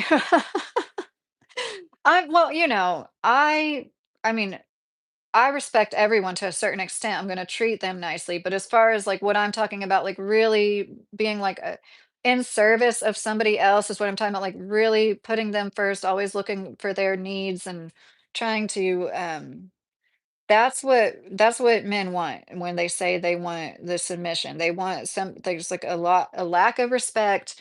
Um, a lot of women don't know how to act because they're socialized that it's okay. They're socialized to be the damsel in distress that needs saved, and they're also socialized to think that, you know, it's funny to treat a man badly, and it is fucked up. Ain't no way you went to the bathroom that damn quick. I did, Fendi. I did. I didn't wash my hands. Gary Master's here for me. That was the biggest mistake I ever made. Get a wife and have some kids. You'll never regret it. Oh my gosh, Joe, it is cold. I walked my dogs like an hour ago. It was snowing. I forgot to tell you guys it was snowing. There was like some snow sticking on the ground, and I went out there. I was like, oh no. Of course, my boy dog made me walk him all the way to the end of the yard before he would, he was like farting the whole way there. He is such a, uh, um, what else did I want to say? This is something I don't know, I remember, like, I wanna make a video. I do have a video made, I need to do the voiceover. It's really interesting. There's, like, this pair bonding thing where there's a lot of people on the internet saying that, like, women ideally have not slept with anybody before their husband or else they won't be able to pair bond right. The statistics, when they have studied this, is super interesting. Okay, so, like, people who were virgins when they were married, were the people that were married the longest and said to be the happiest, but what is that anyways? But it was so interesting. Then it was like people with like 2 to 4 partners. had a higher divorce rate, or it was I'm sorry, it's like people with like 2 to 3 partners had a higher divorce rate than the people with like 4 to 7 partners before marriage. So it really doesn't correlate completely with like the less partners you have equals. I have a lot to say on this though. I do think there is some kind of truth, but I don't think it means a woman can never come back from it. But I will never forget when I slept with the second person I ever slept with, and completely consensual. I knew this person for years beforehand. We had dated years before. Like it was completely consensual. I felt horrible. I don't wanna say it, but I felt raped afterwards, and it was such a confliction, like, I knew I wasn't, and I couldn't express it to him. I felt so bad. It was like my body's reaction to being, because my first boyfriend, we really did think we were gonna get married, we really did talk about getting married, and he was, very Christian, and, like, we were each other's first. And I'll just never forget that feeling, and I just think, does every woman go through that when she sleeps with more than one person? And, like, it's just, like, something about it where you're like, "Okay, so I've, like, crossed the threshold where, like, I've been with more than one person." I don't know how to explain it, but, and then, and then I was, like, more promiscuous. It's almost like something in you breaks, and then you're, like, able to be more like that. I literally felt the night it happened.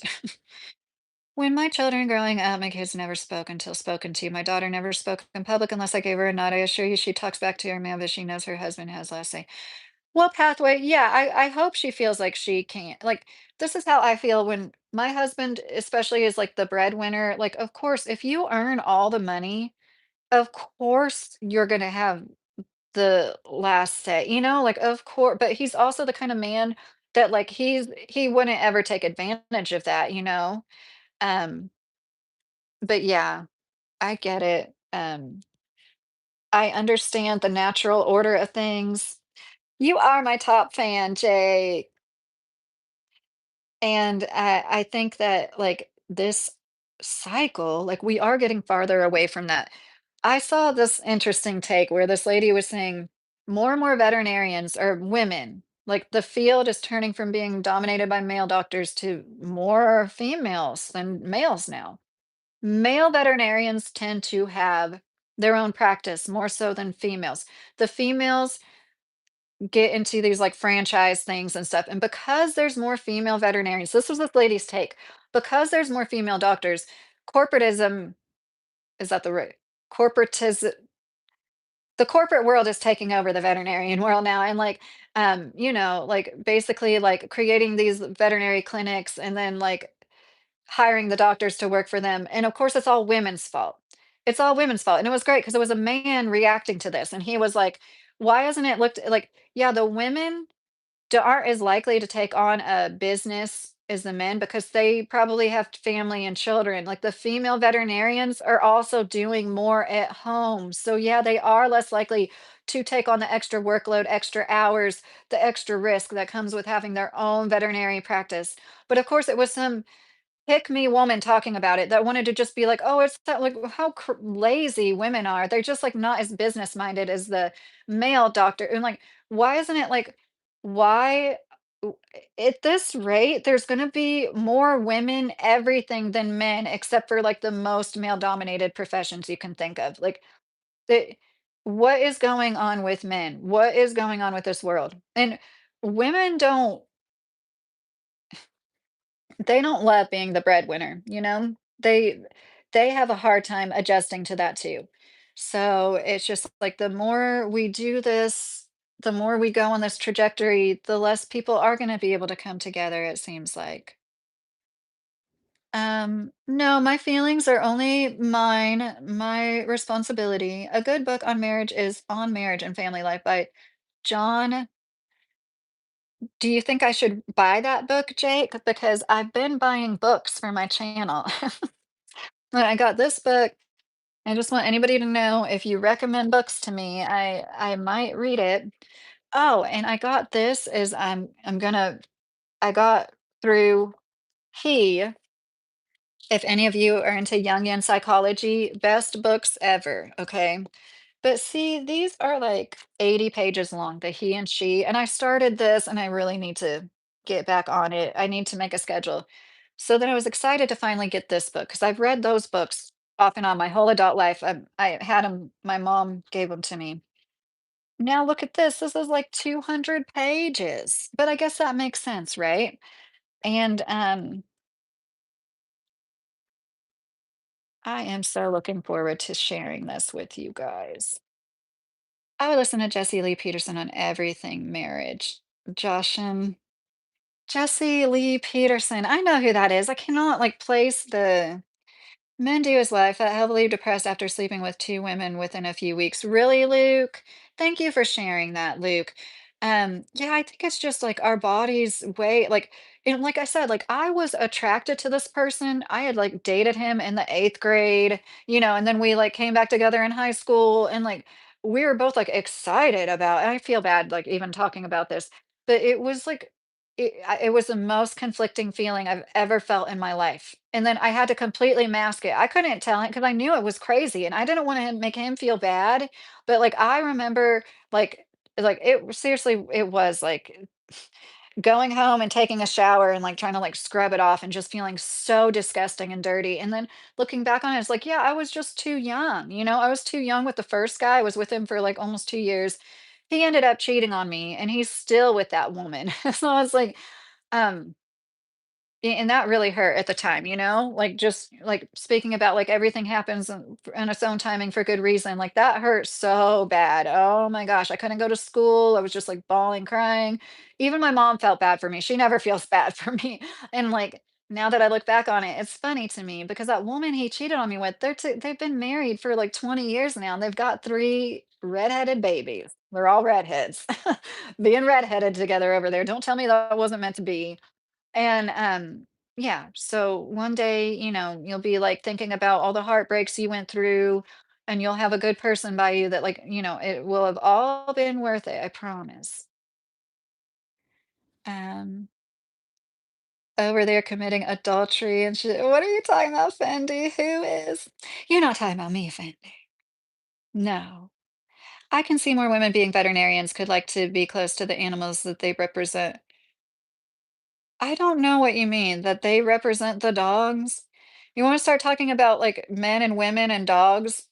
I really saw why they call men that can't keep their dick in their pants a dog when I had an intact male with a female and he. Oh my god. She's fixed now. They're both fixed now. But when we first got her first heat, he oh my god, she was fine. He was the one wigging out, freaking out. I've never heard a dog make this noise before. And it's like, okay, now I get it. Like now I get why there's so many like euphemisms when it comes to like dogs, and an untrained male dog is akin to a man running around this world with no guidance, discipline, moral compass. No, you're just opening up and no one was in the wrong, but it just didn't feel right. That's okay, Luke said. Right. And these are the kind of conversations we should have with oh, I don't know what. Oh, this is why they call them bitches. Well, yeah, and a bitch isn't derogatory until you say it. You know what I mean? Like when it's a dog, it's just a female who can have babies, right? A fertile female. But anyways, there's so many derogatory words for women. Like we get called spinsters, hags. There's so many old maids, like derogatory names for a woman that's like you, pathway, just on their own, right?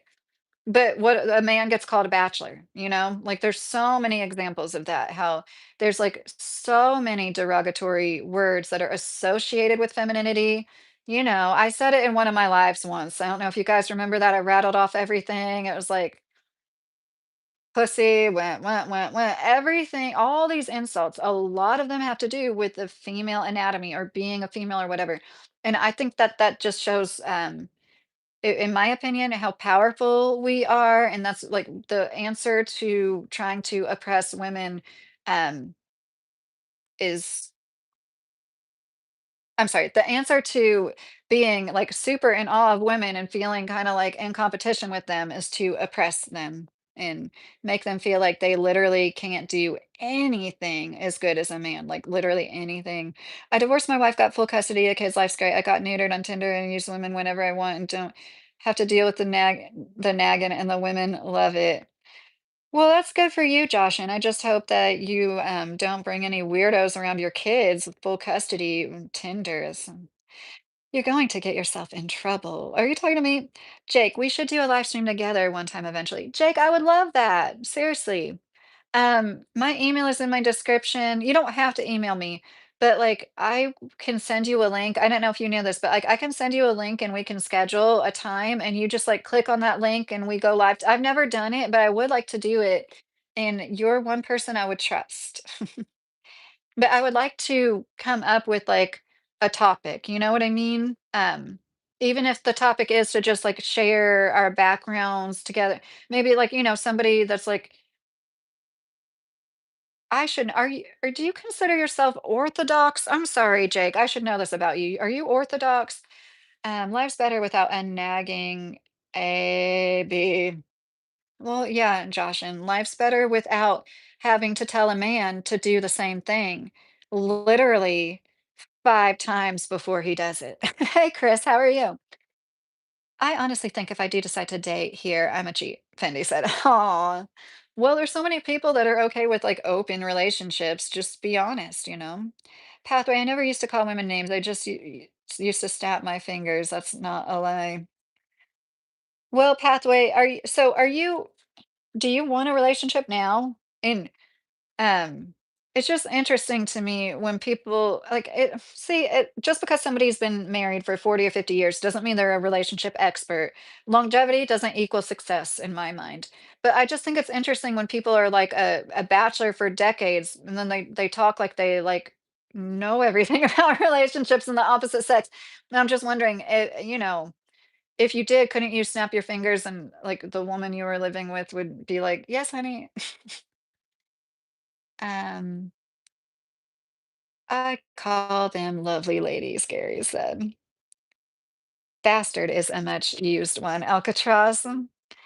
I, well, are they shiny? I mean, Pathway. Even when I dated, but I wanted to speak, all I ever do is snap my fingers, and I would touch her lips and say a note. Then I would speak as she would shut up. Usually the woman got the point. Well, Pathway, with all due respect, I'm just starting to see why you're single, you know? Like, yeah, how long did they put up with that though? Not long. I don't want to like make anybody feel bad that is single. Thank you, Mr. Carey, for posting that. Um, yeah, I'm open to that, Jake. I found out decades ago snapping my fingers at the dog works with women when you need her attention. Okay, Pathway, you've made your point. You snap fingers at women. You used to back in the day when you dated them. We get it. Um, why should a man get married to listen to the woman tell him what to do? Well, he doesn't have to, Josh, and we all have free will. So I don't know why you're asking me why he has to do that. And that's what I was saying earlier. When you have your own workload and you're both hardworking, productive people, there is a lot less of that. It's like the conveniences of today have like made things more difficult in a certain way. The more you have to struggle, I feel like the people were better couples, people had better marriages the more they struggle. And then people that are poor in third world countries appreciate their spouses more than people here that have all the conveniences just handed to them because we're literally spoiled rotten. And I think everybody at the age of 18 should have to go live off grid, haul every ounce of water they use, have to heat up every ounce of water they use, like deal with the extreme elements and take care of all their waste. You just don't realize until you don't have a trash man come to pick up your trash and stuff like that, like how just daily life produces so much freaking waste, and it is so disgusting when you don't have running water. Oh my gosh. I'm just talking about like washing your dishes too. I'm not even talking about what you think I'm talking about. It's I've never smelled anything like it besides my compost pile. It's crazy. And so anyways, it's a great equalizer. surviving, like we're meant to toil in the sun, we're meant to struggle a little bit. And so I think like the less we struggle in certain ways, the more we struggle in others. And you guys, I know I kind of want to read to you what they talk about Hindus in this book. Um, I'm not going to tell her, Fendi, what is going on? Are you guys talking about me? What's wrong? Now you have to tell me. It's interesting that this popped up on YouTube, Tim said. Oh, thank you for subscribing. Can you talk about temptation in relations? Okay, I don't know how to say your name. I'm just going to say Falk. It's funny. Falkers. Oh, is that what it is supposed to be like Falkers? Probably not. Maybe. Anyways, well, I think some people are just monogamous, like they're just loyal to a fault almost. Not that that is a fault, but like, is some people are just monogamous, some aren't. If you're tempted, you might just not be a monogamous. Personally, I've never been tempted outside of relationships. When I'm with somebody, I just like have blinders on. And I think this world, it makes it a lot harder. Even if I had Facebook, I really don't think I'd be tempted by anybody, like my past or whatever, anybody else. But like social media is playing into a lot of cheating, obviously now. So if you are worried about being cheated on, you can't make somebody do something, right? But like, I think it would be ideal to get with somebody that doesn't do social media, or at least doesn't like live in it, you know? And I know that that's really hard to nowadays. Um, Josh is going to get in trouble. What are you guys talking about? How much water have you hauled? I have 3 hernias, Joshin, but I mean, I've heated up like 5 to 10 gallons of water. If you've ever had to do that, that's quite a feat on a wood stove and poured it in my makeshift bathtub. And I know what it's like to keep a fire going. Like things like that. People don't realize the constant effort that survival used to be. And even though women have been oppressed, for millennia, it's still like I feel like there was like a certain amount, like more respect maintained just for the fact that like women birthed the babies and had to go through all of that. And it was just constant work. We do have a lot of like dishwashing, clothes washers, and you know what? Washing used to be like a 3-day long chore, washing clothes and, yeah. Gary, you're a very smart man, even though you think you don't know a lot. Because if you were hauling water and realized how much the man is a leader, you wouldn't be preaching feminism. How is what I'm preaching feminism? Like, is, I don't get it. And I don't think there's anything wrong with people having, I'm very much an egalitarianist. Is that a right term? I believe in egalitarianism. I have too much to lose. My cigars and occasional bourbon is more enjoyable. Well, pathway of hope, just imagine in a different life having, the grandma by you when those grandkids come visit. You can't tell me that that is wouldn't be ideal. Fendi, I meant I'm not going to tell the girl I'd be cheating. Oh, geez. I ran out of money after the second one. Be happy what you have, washing machine, dishwasher, she never breaks. Yes, that's what I'm saying. We all have life a little easier than we used to, and I think that's part of the breakdown in relationships. Um, are you talking about me going to a Chris Brown concert? See, it's like projection. The men, like the ones who lash out the most, everything they say is one giant projection.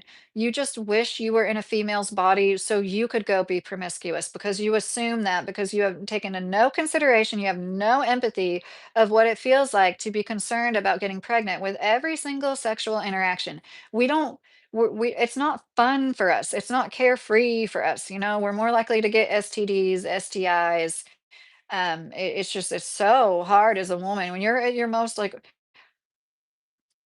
excited, you know what I mean? When you're like at your horniest, you're also at your most fertile, and it freaking sucks to be fertile and not want to have the baby Or it's either that or you do wanna have the baby, and then your life revolves around whether or not you're pregnant. Are you pregnant? Are you pregnant? Like, you guys have no idea, because sex isn't like that for you, you know? Um, Fendi, stop talking about cheating. I just think if you really can't keep it in your pants, then you just shouldn't commit to anybody. I find you interesting and amusing. You have some naiveness that I say is the reason you are still married, Pathway. Well, nobody's smart about, like, absolutely everything. Um, 5 gallons of water is 1 HD bucket. I tote hundreds of those a week. So when was the last time you birthed a baby out of your genitals? Can you tell me when the last time you did that? Have you ever grown a whole ass human body, skeletal system, everything, circulatory system, and then pushed it out your body, ripped your genitals open in the process of doing so, and had a smile on your face about it? Um, I'm sitting here talking about how convenient life is and how dishwashers and clothes washers have made our lives even more convenient, almost too easy. And there's still a man saying, OMG, women are so powerful, but complain about washing dishes and clothes. Total projection. You're the one who is complaining. It's like, it's the same people that are like, "Don't judge people. You're being too judgmental. You're a horrible judgmental person." I'm like, "You're being judgmental. You're telling me not to judge somebody as you judge me judging. Like, how does that make any sense?" And it's like people like you, Joshin, they're like so like on this path of like raging hate towards half the human race. It's like your whole body is affected by like having negative thoughts about people. I couldn't imagine like thinking such horrible thoughts about like half the people and like that we're just here to help you. But at the same time, we're less than. We're good enough to have your babies and take care of your babies and teach them everything they need to know, but we're not good enough to vote. Gary said, Tim, I'm 72, single all my life. What a mistake I made. I was too stupid to realize that. Oh, Gary. I've heard a lot of older men say that they wish they would have settled down when they had the opportunity to. Um, that's something that young people need to hear. Your daughter and son can't, me to see grandkids. I can't stand kids, honestly. Hold on. You're not allowed around your grandkids? Is that what you just I'm sorry, I'm laughing because I'm getting loopy now. It's that time of night. Um, yeah. She's probably afraid that you would like snap your fingers or something at him. Yeah, I'd love to be a woman, be weaker than a 14-year-old boy at my peak strength because that's the only thing that ever matters, right? Doggy biology, doji biology. Um, and I thought that it wasn't just that. I thought we were also less smart than you. We had less endurance than you. We're less funny than you. We're like literally less than you in literally every single way, right? I have no idea why any of you desire any of us at all. Why don't you just go be with each other if men are so superior? And a lot of you are homosocial, meaning you like are so misogynistic. The only relationships that matter to you are men, to the point where like even when you do get with a woman, your first thought is like, how is this going to look in front of all the men I know? And it's like it's not, once again, a such social, it's not a sexual thing, and there's nothing wrong with being gay either. Like, although I do feel like being closeted does have a lot to play into why a lot of men are the way that they are. Most definitely. Oh my gosh. Misogyny. Anyways, I really need to make a script for this live and do it right. This is my perspective. You're allowed to have a different perspective. Could you please, if you want to challenge my perspective, tell me why instead of just saying, no, you're wrong? I think that being a stay-at-home parent is the most difficult job. Number one, because you are not compensated monetarily for it. Number two, because it is nonstop. You don't get a time off. Yes, I know. I don't have to go clock in somewhere. I get that. That is a privilege. But I also don't have hardly any time to myself as a result of that, right? I have to lose sleep to have time for myself, like I am right now. And don't, I love you guys, and I love losing sleep for you guys. It's just like I can't do it every night since I've been getting up earlier. I used to go live like almost every night, but I can't. Jake said, "I'm not simping, dog. She could be my mom. She is a very sweet person." Yeah. I will kick him out because you said so, Jake. I was going to, and then I don't see him anymore. I was going to because clearly he's just being like contrarian. Nathan, did you recommend this, Nathan? Does this look familiar? Aren't you the one who recommended this? And I do want to make, I did say this. That's why I put job in quotes because it's unlike any other job, right? I want to make a live that's all about how motherhood is the only, fatherhood too, if it's full time, privilege and job at the same time. That's going to be one topic of a live eventually. It's morning in Ireland. Oh, Greg, that's cool. Fendi, don't tell Jake to stop simping. Jake is not simping. Fendi, I thought you liked me too. You're in here all the time. Like, if Jake is simping, you're a simp too, Fendi. Seriously. I had to become a truck driver to raise my child because the wife ran off, Tim said. Oh, Tim, I'm sorry to hear that. And like there's always exceptions. So if you haven't watched me long enough, you might not have seen me say it, but I get it. There's single dads, and you are probably overlooked more than any of us. So I empathize with that. And I'm sorry, Tim. It's so unnatural and weird to me when women run off on their families. It's so crazy. And it freaks me out. Honestly, it's like scary to me. Mm. Bitch took the award. So when you got divorce pathway, you were married for 5 years, but you got necessary illusions? Yes. Weren't you the one that told me to get it, Nathan? I want to say you were. See, as bad as my memory is, I have like a really good photographic memory. So like some like the names in the chat and like live, like I will remember you if I've seen you before. But then I can't remember like what I was saying 2 minutes ago. Well, everyone here, have a good night. No hard feelings. Everyone has a right to their opinions. Of course, yes, Gary. Love you, Gary. I hope you have a good night and I hope you sleep well. And I appreciate you sharing and being vulnerable and everything. Like, seriously, I just think it is so cool. It is such a blessing to be able to have the ability to hop on here and talk to people from all over the world, people in the morning in Ireland, people of all age ranges, and to be able to like have these like we are so like imagine all the people throughout all of human time like that we know of we written in history didn't have the ability to just connect with people and get all these different opinions. I love that. I thrive off of that. I am just one little woman here sharing her experiences. Yes, I'll make a title. I really do feel like it's the hardest job. It's hard for me. It's harder to me than working full time at a factory. I know that there's harder jobs than the factory job I had, but I can't stress enough. Most people couldn't work that job. Most people couldn't do it, even though it wasn't that hard. um, I think most people are struggling, so it's called being kind to other people openly. Yeah, and that's another thing that okay, so I need to do a video about this. I think it was New York Times did like this big op-ed. And so they're basically proving that like this younger generation of men are like the misogyny is getting worse. They are looking down on women more. So like when there's like a 21-year-old like Jake, it's like that's what it's like he's like the kid that called out the high school teacher, a high school teacher saying the biggest mistake we ever made was educating women in front of young women.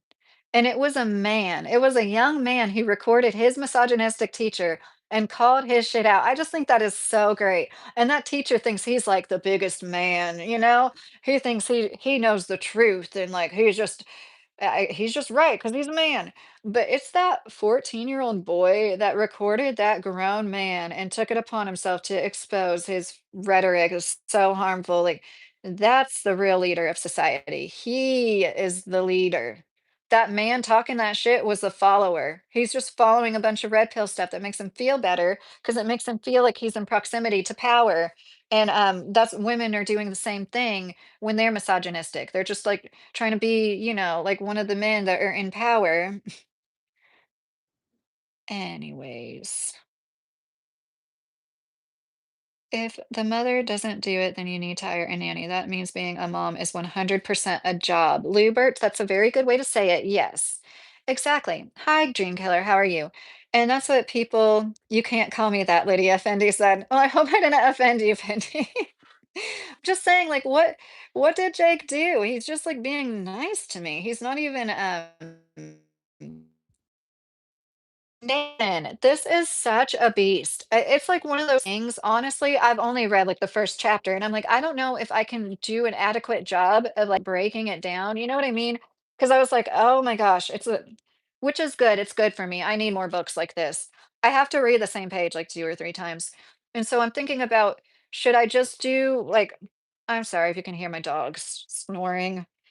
Should I just like recap it, like, I don't think I can read this word for word, right? That'd be too much for all of us. Hey, hey, hey, honey, honey bunny, wake up.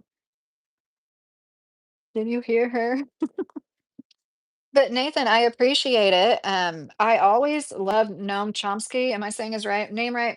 But I never had a book. So, yeah, I do get books, and it's funny, and then I got this because of somebody telling me to, but it's, like, such an easy read, like, this is gonna be so much easier to read, I could probably read that in one setting, which is cool too, but, and then I'm going to read this book, Psychology of Love, Jungian Psychology, we're going to get through this.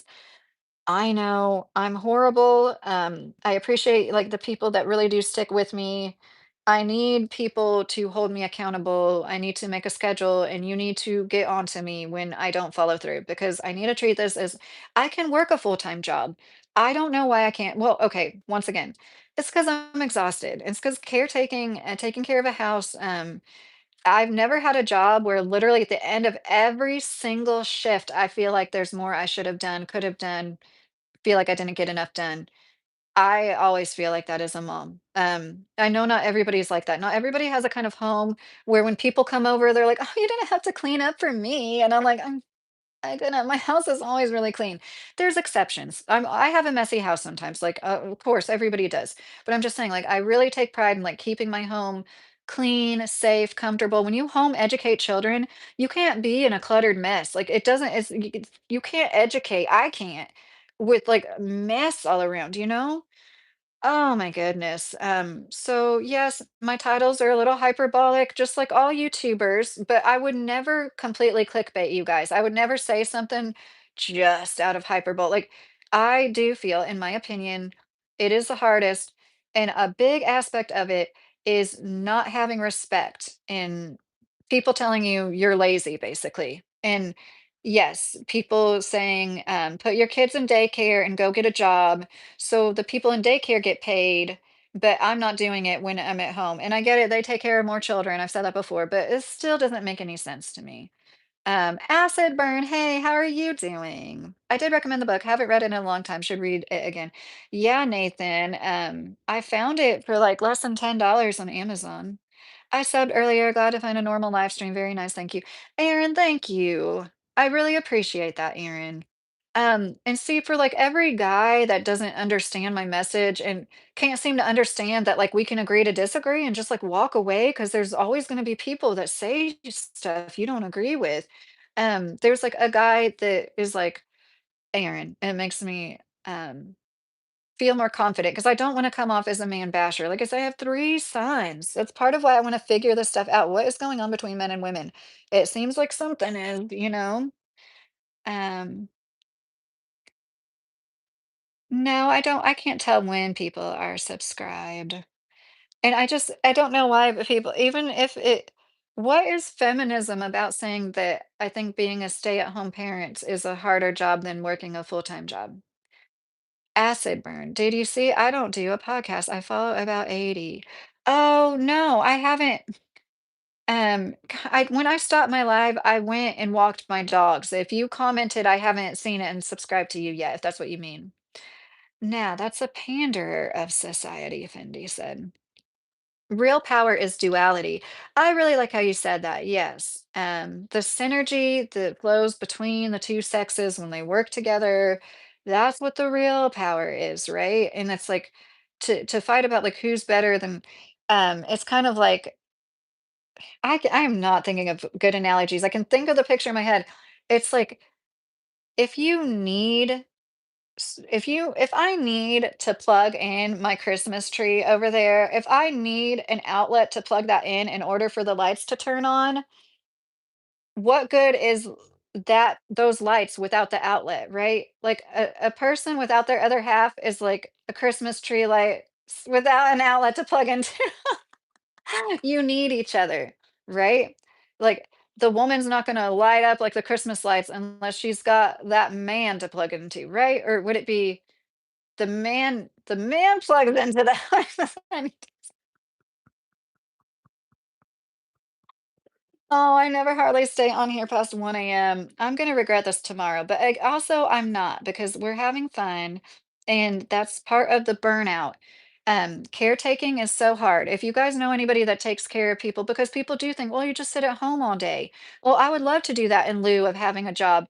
I mean it with all my heart. As somebody who's worked at a factory 10 hours straight, it it was easier in a lot of aspects. So if you know somebody who's a caretaker, like please, this holiday season especially, like acknowledge them. Like we all want to be acknowledged, all right? Like you guys in the chat know what it's like. I know what it's like to be in the chat and like have somebody read your comment or whatever. Like it's good to be seen, no matter what, but especially when it comes to what you do as productivity, what you do to create. Like you want people to see you. So if you know somebody that takes care of an elderly person or people or takes care of children, tell them they're doing a good job. Tell them it's not always easy. And just one little compliment like that can help so much with somebody's self-esteem. And oh my God, I'm gonna start to cry. I think that's one thing that's wrong with men. I think that like women are so used to getting compliments left and right. Like we compliment each other, and it's just like more of a thing, to compliment like the pretty woman. And like men, like they don't ever hear, they don't hear that as much. Not ever, but they don't hear the good job. They don't get told how beautiful they are on a regular basis. It's things like that. That's like, um, and we all need that. We're social beings. Unfortunately, Noam can't speak anymore. He is still alive, but has some condition. I didn't know that, Nathan. That's sad. Jake got two new books today. Jake, that's funny. I got two new books today. What did you get, if you don't mind me asking? Pathway, my final question is, do you see anything to look forward to with this husband? Or are you thinking he is started after children raised, you find a new beau? I couldn't imagine Pathway. I've been with him since I was 18. I mean, like, I just that when we have been through rough spots, it's like somebody is dying. And I think, oh my God, if I'm ever with another man, I'm just gonna sit there and wish he was my husband and wish my husband loved me enough to be with me still. And like, I can't imagine being like, oh, this is my starter pack. Um, Definitely not. I pray that I die before my husband dies. Thank you, Greg. Um, Yeah, clickbait, Mr. Carey. Oh my gosh. I've unsubscribed from channels that do the clickbait. Like this one homesteading channel was like, we had to say goodbye. And like the thumbnail and stuff, they made it sound like they were really leaving their homestead. And then I was like, they went to a creek for a day. I was so annoyed. I'm like, everything you show is backwards print. You can change it in the settings. I can change it. Acid burn. Thank you for telling me that. I didn't know I could change that in like YouTube settings, I'm assuming. Um, and I did. I have this cool light that I don't ever use because I'm gonna have to like write backwards on it. See, I got this at Cart Country, and it's like it makes my dog bark. But isn't this cute? Like I thought if I could write a message on it, or maybe I could put like a goal, like put like give me money, $100 goal or something, or like 50 sub goal. I could write that backwards. But I just haven't felt but yeah, if I could change that in the settings, I would start using that. So your marriage is a start I'm assuming you mean starter kit. Does that sound like what I just said, Pathway?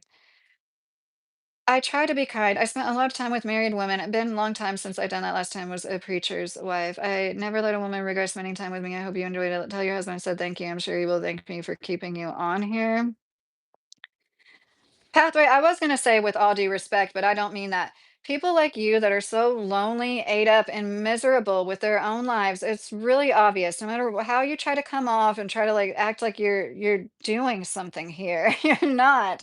And I'm on here because absolutely my husband encouraged me to because he thinks I'm so great and well spoken and I have a lot to offer the world. And he like pushed me to do it, not to get me out of his hair. Trust me. Um, but yeah, I think it's like people have their own ideology in their head and they think that the rest of the world lives like that. I couldn't imagine billions of people, man, billions and billions of infinite possibilities, and you think everybody's life works the way that yours does. You can't send money or a sticker. Acid burn, you never have to. I don't know why that happens sometimes. Other people sent money. It must be something on your end, acid burn, but I don't wanna make it sound like you, like, have to send something, just don't worry about it. Don't forget me when you're famous. Jake, of course not. How could I forget my number 1 fan? Thank you, Mr. Carey. I'm doing well, Scott, how are you?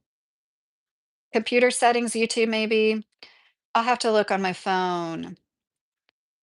Baby cat pawing, Mr. Carey just subbed to you too. That's nice, baby cat pawing.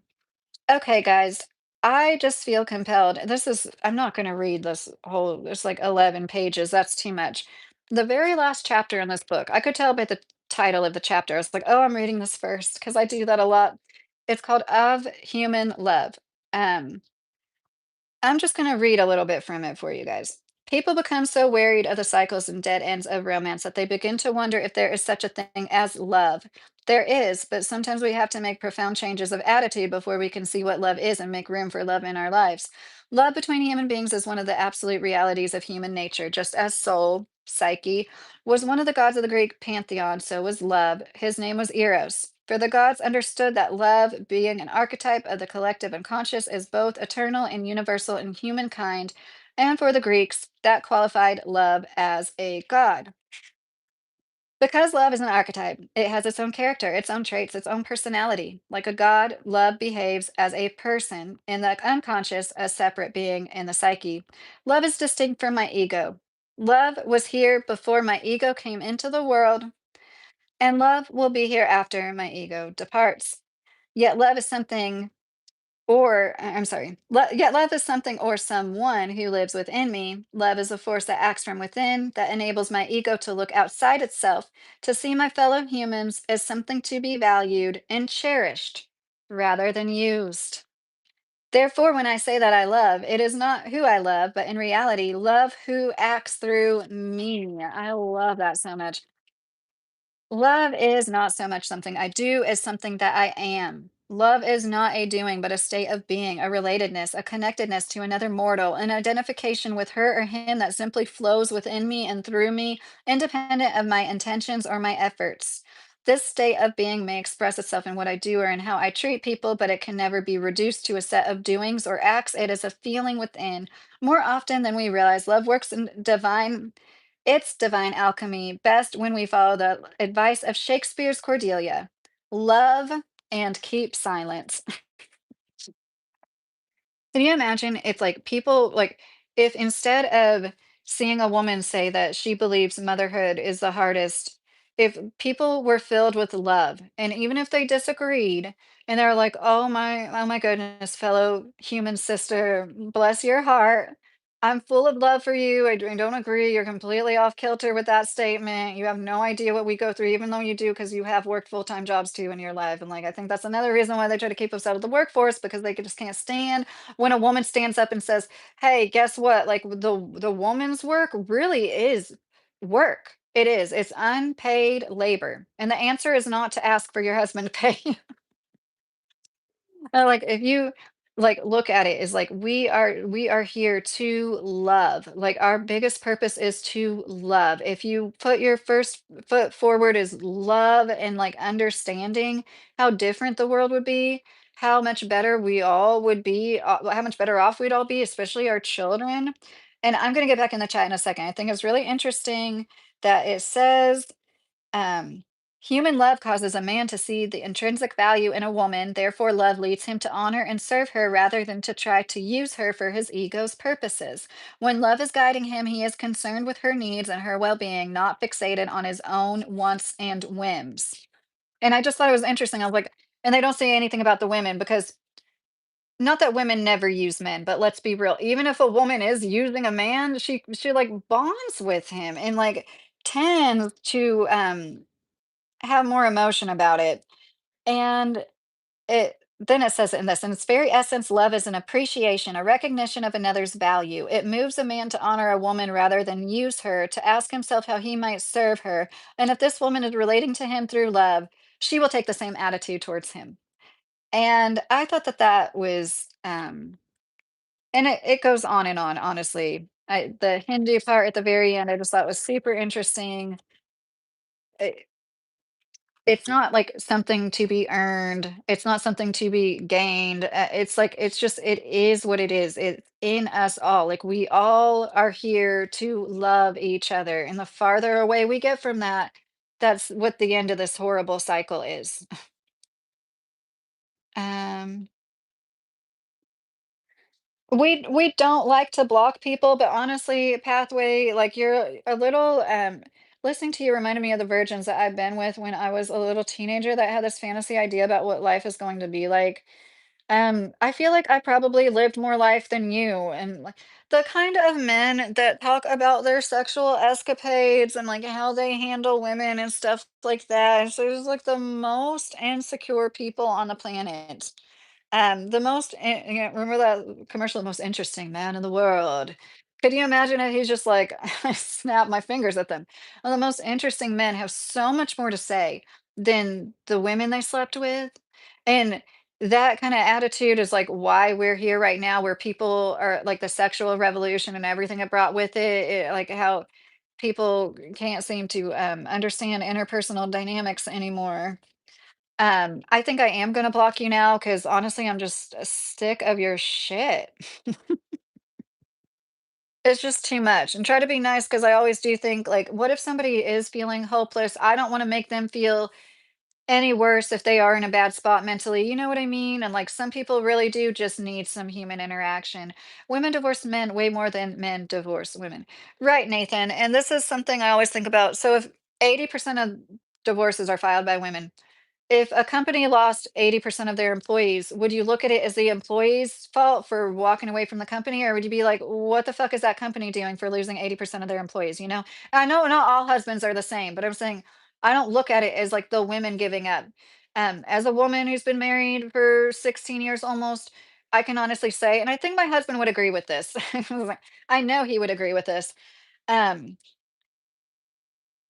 the woman tends to be the one who is, "Hey, we need to work on this. Let's work on this." You know, it's like the man that wants the woman to stay the same. Everything needs to be the same as when you met, before you had kids and everything. You need to be the same bubbly woman, never change. But, oh, you know, a woman, and it's not right either. She wants the man to change. She thinks whatever she doesn't like about him, she's just going to be able to change. And you need to realize, like, people are people, you can't change a man, right? But, when it comes to, like, hashing out differences and stuff, I absolutely feel like the vast majority of women that file divorce, it's not blindsiding their husband. They've told him the issues over and over, she's given up on trying to work on those issues, and that's when she goes and files. Definitely not, like, women just don't care about their families. And also, I think there's something really interesting about the age of 40 and up. I think we have hormonal changes. Some studies said it's like women have less patience with men the less fertile they get. And I think that's super interesting. And what if there is like truth to that?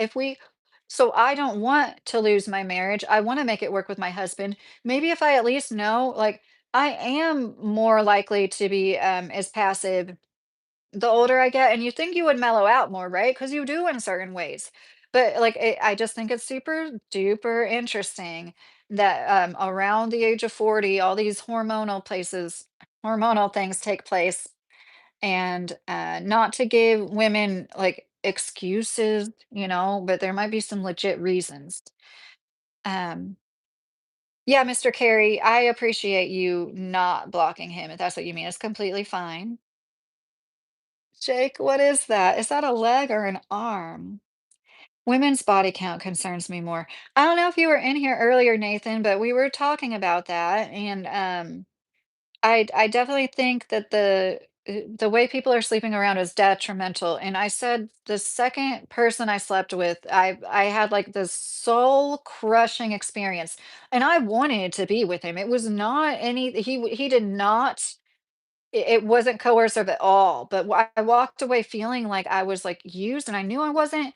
And I feel like it was like my body's way of being like, oh my gosh, like it's just wrong to be with anybody else but like one person. But then once you do, that completely goes away. And that's why it's like easier for a woman to sleep around at that point. But I don't think that she's broken. And I don't think that means that she can't be loyal because I've always been able to not cheat, you know?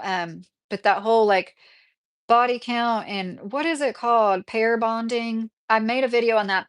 And it's really interesting because they studied the women's pair bonding and they don't really ask the men except for one study. And then there's like five studies where it's like talking about women's previous sexual partners before marriage, but they don't ask the men. The double, oh my God, the bias towards men, the double standard is what I was gonna say. It's so crazy. And I think like the best whole rounded, healthiest men, like, even if you don't agree, you could at least understand, like, understand the way it feels to be a woman, the constant double standards, like, I think that so it matters when they did study that it was the same with men. Like, if you have a ton of partners, you are more likely, but, like, there's this kind of sweet spot. It's like they studied, like, 0 is the best, but then it's like 2 to 4 was, like, worse than, like, 5 to 7, something like that. So where it was, like, kind of discrediting across the board, like the more people you sleep with before marriage, the less likely you are to pair bond. It's not necessarily true. What's the hype about Manuka honey? How is it different from normal honey? Oh, I should know this, Jake. I actually just bought some on sale. Is it Manuka a flower?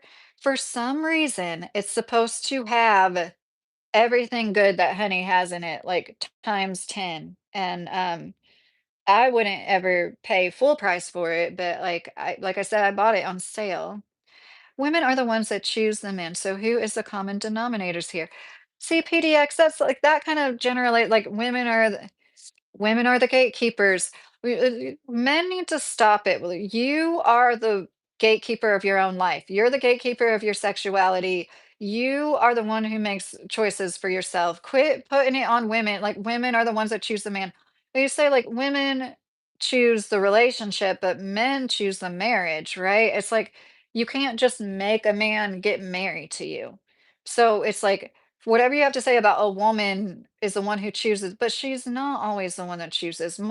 I was growing up, nobody wanted to settle down. And it's so funny to me that now, like, the tables have turned and all these men talk about settling down when it's like, I thought that's what most men were running away from. I know not all, like, but it's interesting to me. And I also think it's kind of sweet because it's like, men do see the value in like families, but I don't blame women for not wanting to settle down and do it either. Most women think their value is higher than it actually is, Nathan said. I understand where you're coming from. Sh- Shakalakin or whatever said, how much money does your husband make? Yeah, so you just asked. He makes enough. We're doing fine. I'm not gonna say. He's a blue collar worker. A man adapts, we don't change. Acid burn, I like that. A man adapts, we don't change. And that's like, there's been times where we're going through stuff, like not together, like, something outside of our relationship, like some stressor. And like, I look up to my husband and how he's not like freaking out about it, And I even told him, like, this is stressing me out so bad. Like, how can you not be stressed out? Like, I wish I could be like you.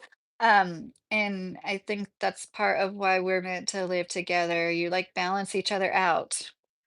Um, but but yeah, Nathan, I think social media has a lot to do with women thinking that they're better than what they really are. Oh, Mr. Carey, no, you're completely fine. Don't feel bad about not blocking him or anything. It's harder for men to sleep around, Nathan said.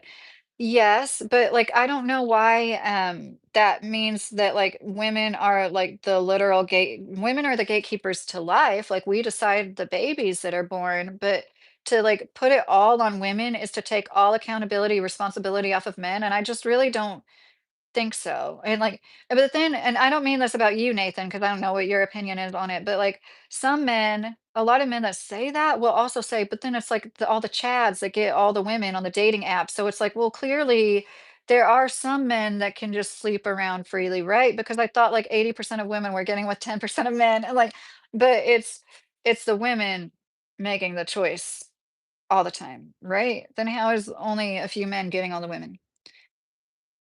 Been a tantric for over 10 years. I haven't slept with anyone for 10 years because of that reason, Parmy said. Oh, wow. I remember Sting and his wife talking about that. So no accountability for women. No, PDX. We all have accountability for our own lives. You know what I mean? Like we all have free will and like your life choices. I do look like we're products of our environment. If you've got childhood trauma, like I do feel for you. But at a certain point, it's your responsibility to heal from that. It's your responsibility. Your feelings are your own. My mother taught me to be nice to women, Tim said. Okay, Mr. Carey figured it out. Manuka honey differs from regular honey primarily in its source, unique antibacterial properties, and distinct flavor. Yeah, I want to say it's Manuka flowers. And for whatever reason, that pollen makes the honey extra. Men have become the gatekeepers. That's why marriage is way down, Nathan said. But haven't men always been the gatekeepers to marriage, even when the marriage rates were up? Because men are the ones that ask the women, right? Especially when the marriage rates were up. No woman was getting down on one knee back then. Um, and Nathan, I respect you. You know, I do. I bought the book you told me to get. I just don't understand the point. Men shouldn't sleep around either, but men have to work for it. I am nice people. Yeah, Nathan, no, I agree. I think it's unhealthy for everybody. And I do understand, like, if I had a daughter, trust me, I would be telling her, like, your body is sacred. You have what like every man wants, and you need to save it for the only man that matters. Like the more you like give it, like the more damage you're gonna do to yourself. Not that you're like damaged goods, but I would absolutely encourage her. Um, to not sleep around, just like my sons. I think I've done a pretty women have become more toxic. I think men have too, though, right, Nathan? It's like this world that makes us all more toxic. But then there's good people that like try extra hard and are balancing it out. I always think that well, not always. Often like oh, what is my son's generation? What is like going to become of them? Like raised by iPads or whatever. And then I meet like a young person like Jake who's like so beyond their years and focused on the right things. And I'm like, okay, there is hope for the future. We just like tend to, it's human nature to get stuck on the more toxic things and um, see, this is how I look at it. I know some women are like grown children. Like I said, like they're like the damsels in distress that think that everybody's going to save them, literally raised by Disney movies and nobody ever taught them anything different. I understand that kind of mentality. I can't stand those kind of women either. I couldn't interact, socialize, be friends with a woman like that either. But I just don't understand how you like women are the majority of single parents. We have to get pregnant. That is our accountability. If we lay down and get pregnant, yeah, we have to take accountability for what happens next. You know what I mean? And all of life is like that. I feel like women are better at taking accountability, and it's one reason why, in general, they're pushing through and doing better in a lot of ways than men. Because if you sit there and you're like, "Oh, it's all their fault, like it's not my fault," then there's no progress that's going to be made. If you know that your life is yours and yours alone to make the progress, then you're going to be more likely to do it. And that's kind of what I see with a lot. So this I need to it's probably gonna cost money, but, like, really interesting large article. I can't remember New York Post, New York Times. It had to been the New York Times, right? This woman was basically saying how men are becoming more misogynistic. The younger generations of men look down on women more than the older men. Like more young men think women shouldn't have rights than their older male counterparts. I think that's super interesting. My contacts are drying out. And this online rhetoric, a lot of people think, thank you, acid burn. A lot of people think you're so sweet. It's just online, but it's clearly not. It's going other places than just online. I know, Parmy. I'm not like I want to say it was. I could be wrong about the publication, but I remember thinking the same thing about it too. Like, the lady that wrote it seemed pretty legit. What publication isn't? You know, I trust like independent journalists, and even those, every time they get too big, they become corrupted. Best to check if both astrological house energies resonate good together, then date or marry. Why do you think 97% of Indian arranged marriages are successful? Harmony, seriously, I never thought about that. I didn't know that they took that into consideration because the older men were simps. See, I just think that at the end of the cycle, a lot of people are trying to like find something to blame. And with a lot of men, it's women, which is really interesting to me because we didn't have anything to do with creating society. We do nothing currently beneficial or productive. But yet somehow we have ruined all of it at the same time. Okay, so listen to this. We can learn much of human love by learning to look with an open mind at Oriental cultures and their attitudes. During the time I spent in India and Japan, I saw marriages and love relationships that are not based at all on romance, but on a warm, devoted, and enduring love. Hindus are instinctive masters of the art of human love. I think this is because they have never taken on romantic love as a way of trying to relate to each other. Hindus automatically make the differentiation that we have completely muddled in the West.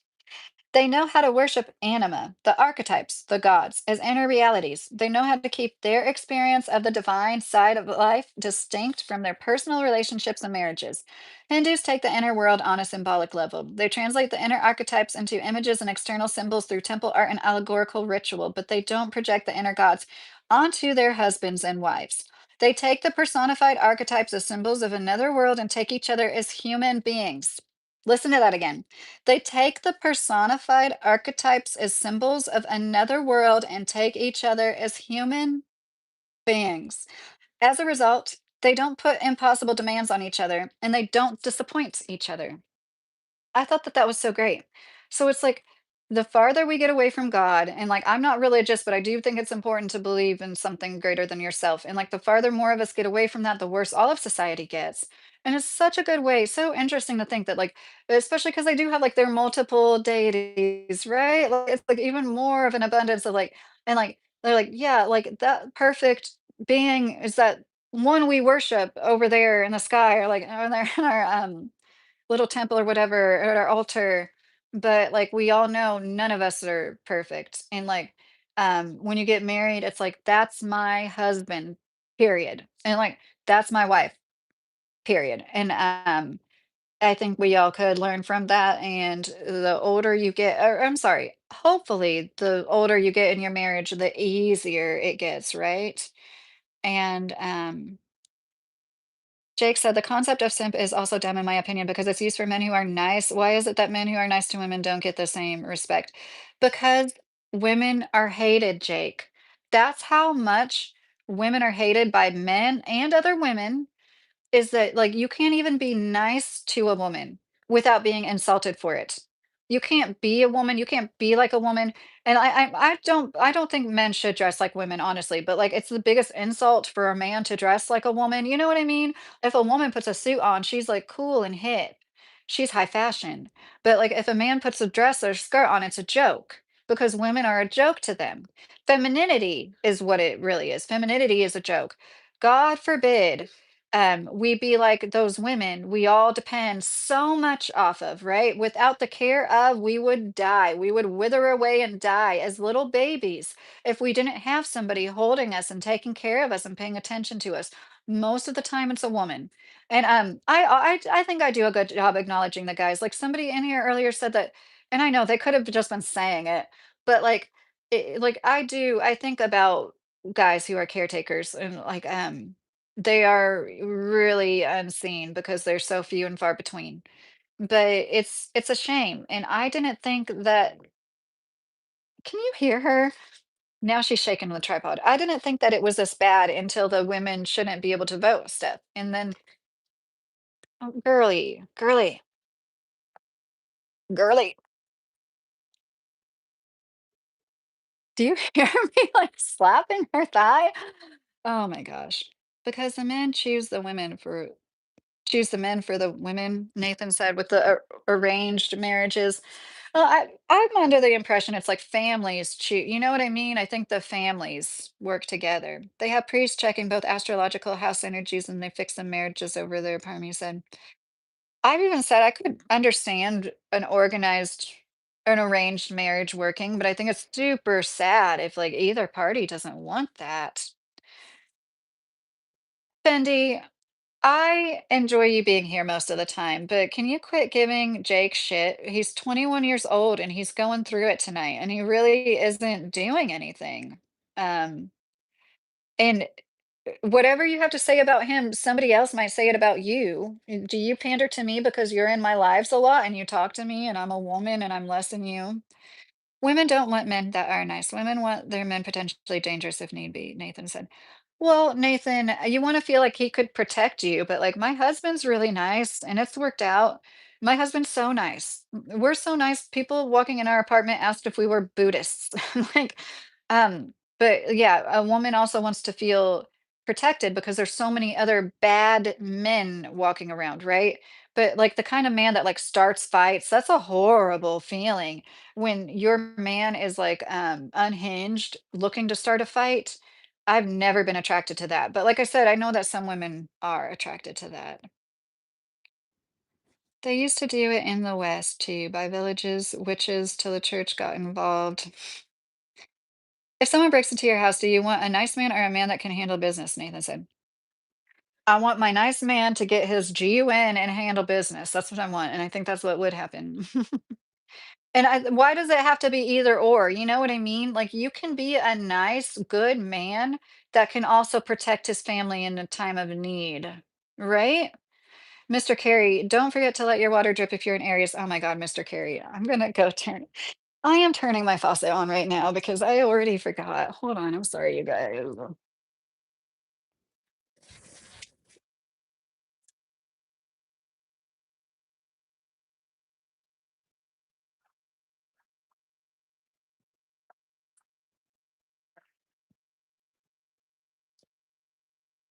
Okay, I'm so sorry. It's just like the kind of thing I'm sure I'm gonna like conk out right after I get off of here. It's just one faucet in your house, right? Like me turning on my kitchen sink, I don't have to do a bathroom sink, right? I know this. I know I've even Googled this before.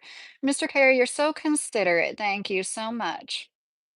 You're the best mod, looking up definitions and making sure our pipes are dripping. Most men couldn't vote back in the day, also. Nathan, yeah, I know what you mean. It was like property owners. It still doesn't mean like I don't understand taking everything that's going on right now, blaming it on women only when men literally run everything, you know? And but it's like so if we came in and changed legislation with our like empathetic foo-foo brains, I don't understand how people can think that and like literally men literally run everything. So it was like all the men in charge that let us do it too, right? And you want a man that's nice to you, but not nice to the guy breaking in, John said. Yeah, that's right. This is why I can't stand my generation, Gen Z. They need to change up the year and redo it because they just sad as hell, soft, weak simps. Fendi, I don't know exactly how old you are, but like not everybody is gonna have the same personality. And I just feel like the simp thing is like it just needs to go. It has I wish my marriages were arranged, then I could blame someone else. Family arrangements is creepy all about how much assets to the highest bidder in India. That's true, Greg. A lot of it is just to keep the money in the family. We can be nice and be strong at the same time. That actually, Jake said, that actually is what true masculinity is. You know, like The people that commit 90% of violent crime, the really aggressive men that make it all unsafe for all of us to walk out in the streets and night in the cities. Um, that's not masculine, just that pure aggression. Like that quiet, gentle, but I can handle shit if shit gets stirred up. That is true masculinity, you know? Like that's why it's so sweet when you see like a big guy with muscles with a little chihuahua or a little baby in his arms or something, because it's like, yeah, you could like crush that thing to death, but you wouldn't do that. That's masculinity, the gentleness that waits and the strength. It's like, when you like some people have different definitions about like masculine and feminine energy, but like overall, feminine is like receiving, masculine is giving. Like men want to serve their communities. You know, like good men, that's why they feel good being productive, right? It's like I definitely think that there's very few like universal truths, but I agree with that. Masculine is giving, feminine is receiving. And when you really like look at different situations like that, like, yeah, a lot of things are off because of the world we live in. It's not women's fault that we have to work jobs more just to survive. We have to work more and we can't. It, nice but dangerous, Nathan said. I need to make a live about this word simp. Fendi is 26 because I understand I'm not a man and you guys like bust each other's balls. Like this is like once again vasopressin, it release it when you're stressed and that's how you bond. So it's like it's lost upon me, but it's just really interesting. Is the spoon in the sink, Lydia? No.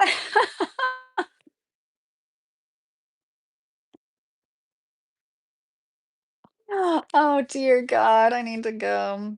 The world is full of Chihuahua crushers. Odie, there's so many little topics I'd like to talk to you guys about. There's like an interesting video I watched about the surrogate thing. Um, there's this former adult star. She used to crush animals to death under like high heels. She was in like a surrogate kind of, it was just like drama. It wasn't really a scandal.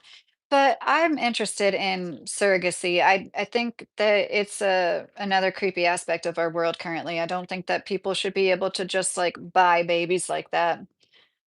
Oh, she's acting like she's extra cold or something. She's so curled up. Do you wanna see her? I know. I am, like, half painted some of the walls in this room. Layla, Layla, you good girl. Say hi, Layla.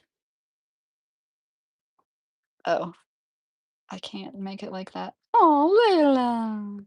She's a good girl. She's a sleepy girl. She is she is out. That's what I should be doing. I should be sleeping. That is what my male member did when I used to make scary women or take cold showers. Just kidding. Oh my God, Mr. Carey. You, the greatest comment girls have gave me is they say I spoiled them for other men to be with. Acid burn said. Acid burn. Oh my gosh, that is okay. I'm glad you said this because the pair bonding thing, I was gonna say that. Yes, I do think there's some truth to like it's unhealthy to sleep around. Absolutely. I got a hysterectomy because of sleeping around basically. Like I don't think people should be sleeping around. But I think one reason why people want women to only be with 0 men, right? A man can be with 50 women, but a woman can only be with 0. How I'm sorry, where does the logic go? Aren't you guys supposed to be logical? Who are you sleeping with? It doesn't make any sense. That's why they say that shit and like shame women. It's because they know the more men you are with, the more likely you are to have been with one that cherished you and adored you and treated you like an actual human being compared to a lot of them who do not. And once you get a taste of what it feels like for somebody to actually treat you like an equal human being, like, oh my God, better yet, like actually thinks you're like pretty cool to be around, like, it really, like, greatest thing he's ever been around, like, it really, like, kinda pedestalizes you in some instances, even though not always, not always, you should be, like, equals. That's what men don't want women to experience. They know the more men we are with, the more likely we are to get to the point where we're like, "Oh my God, I don't have to put up with that shit." And that's how I feel about it. If you asked me at that age, 22, I would have said, "I plead the fifth, Mr. Carey." Oh, okay, thank you. I am married. Jake said, if I go on a live with you, we could talk about masculinity and femininity together and I can share the true Christian perspective. Let's do that, Jake. I think that would be awesome. Definitely. I think it's neat because I've kind of fallen into some of these things and like, but I don't know nearly as much about Christianity as you, but like a lot of people like peg me as religious, being a stay-at-home homeschooling mom, right? And I think that would be awesome. If you ask me, oh, I already read that. But Lydia, do you understand that the woman would be comparing them in the other way? Fendi, so is that what is really going on? Is that what's going on? I wish you guys understood. Like, I know I haven't been around so many women, but like women really aren't I think you'd be surprised how less that matters. Like I know to some women probably does matter a lot more, but it's really sad to me that thanks, okay. It's just really sad that men, you know. I've heard this one thing that I think was super interesting in Chinese. I don't know what you would call it, philosophy, I don't think so. Some ancient Chinese wisdom says, "We all have somebody that fits." You know what I mean? We fit together. We're like puzzle pieces. And you can't just like be with anybody and think it's gonna feel as when you're with the person you're meant to be with, it will be like the ultimate you will like literally fit together better and everything. And I thought that was super interesting. Um, and they had like equations to it or something. They had like a whole book about it or something. So I think it's more of like the way you are together as a couple. And I really do feel bad that men are so insecure about their bodies. Yes, and it bothers men, especially if they haven't slept around at all or never. Well, thank you for the insight, Fendi. I do, yeah, I understand that. Like it can be intimidating if you don't have as much experience as the other person. I do get that. So ideally you would be like on the same level, right? Like you're going to be in the same life arena in regards to body counts too, ideally. My middle son is named Isaiah too, and I don't have to prove that he exists. Thank God, Mr. Carey. Oh, AK, I don't have a secret. I try to take good care of myself, but I don't really. I need to go get some sleep so I can get on here tomorrow for my members only.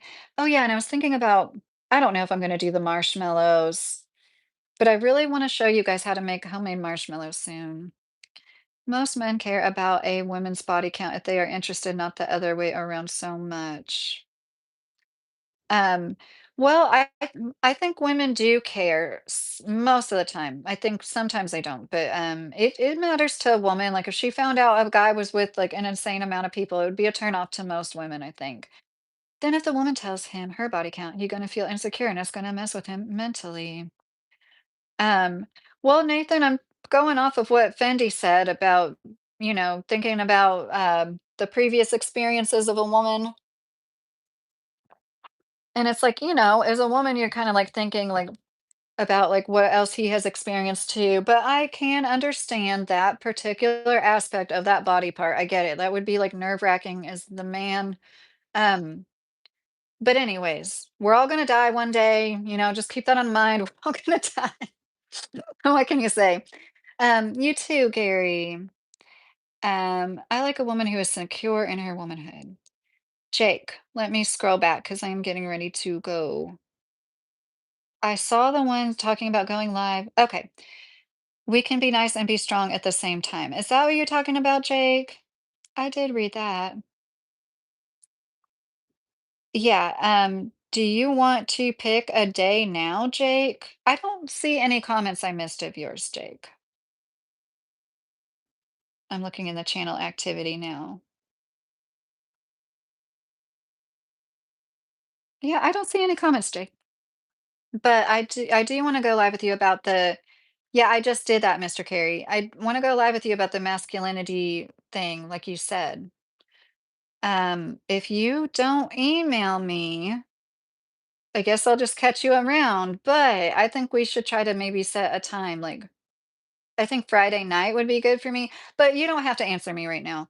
Um, anyways, it's always fun to talk to you guys, and like what was I saying earlier, we all just like want to be heard. I don't think I'm right all the time. It's just really frustrating to hear so many people in the same echo chambers. And earlier, okay, Jake, I'm gonna wait. Earlier when I made my first live, and it like kind of turned into this discussion, there was more people in the chat at the end of that first live that I was hoping would come back just because but it's like it is unproductive at a certain point. We're just gonna be like, I disagree with you. Well, tell me why do you disagree with me? And give me something to actually debate. How to fix your inverted camera? Um, yeah, but that doesn't really tell me how to do it, acid burn. Mr. Carey just posted it, Jake. It's Little Kentucky at proton.me. Do you see it? It's a few comments above yours, and it's in the description of my channel. But yeah, we'll set up something soon. I think that that would be really cool. We'll have like uh yeah, I could be mom, couldn't I? Gosh. We'd have like a two generations perspective from a lot of the things that are going on. Yes, Jake, I am smart about covering my tracks. That's why I haven't been doxxed yet. That's why all the people who try to get my information can't find me. It's like somebody they're like, we're gonna hire a PI. This is the thing about being a stay-at-home mom that has I seriously have like no internet footprint. The last Facebook account I opened, I put no personal pictures of me. I haven't had one picture, nothing but YouTube in almost 10 years. How many people can say that? I haven't posted one picture of myself, my face. Nobody has, like I don't do that. But anyways, I feel like I did a lot of rambling tonight, but it was fun. The whole point is we all need each other, right? This is my perspective, and I think I make a good point. I know I'm a broken record. We don't get any time off. Like, just keep that in mind. Like, it all balances itself out. You think that being a stay-at-home parent is easier because of A, B, or C. You could be right. Like, it's easier in certain aspects, but just keep in mind, like, the constant, like, anybody that says that it's super easy and they'd rather do it than a full-time job, I would guarantee you they haven't done it. And if they did, it was the kind of thing where they were basically the babysitting. There, I said it. I hate to use that word. I'll probably get back to you within the next 2 days max. Yeah, take your time, Jake. I think that'll be fun. I love you all. I mean it. I do. I have love for all of you, even when you think that I am less than you. That's how strong and powerful I am. I am woman. Hear me roar. To fix the background image while podcasting, flip the video in your recording software settings or use an online. Okay, so you're telling me, I guess I just need to go in my camera settings, right? My camera. Love you guys. Good night. And Jake, seriously, thank you for the super chat. I really appreciate you and your support. Seriously, it's so sweet. And love you, Acid Burn. Love you, Jake. Love you, Mr. Carey. I love you all. I love you, Fendi, but you seriously, like, I'm praying for you that you'll come around one day. Love you, God. Good night.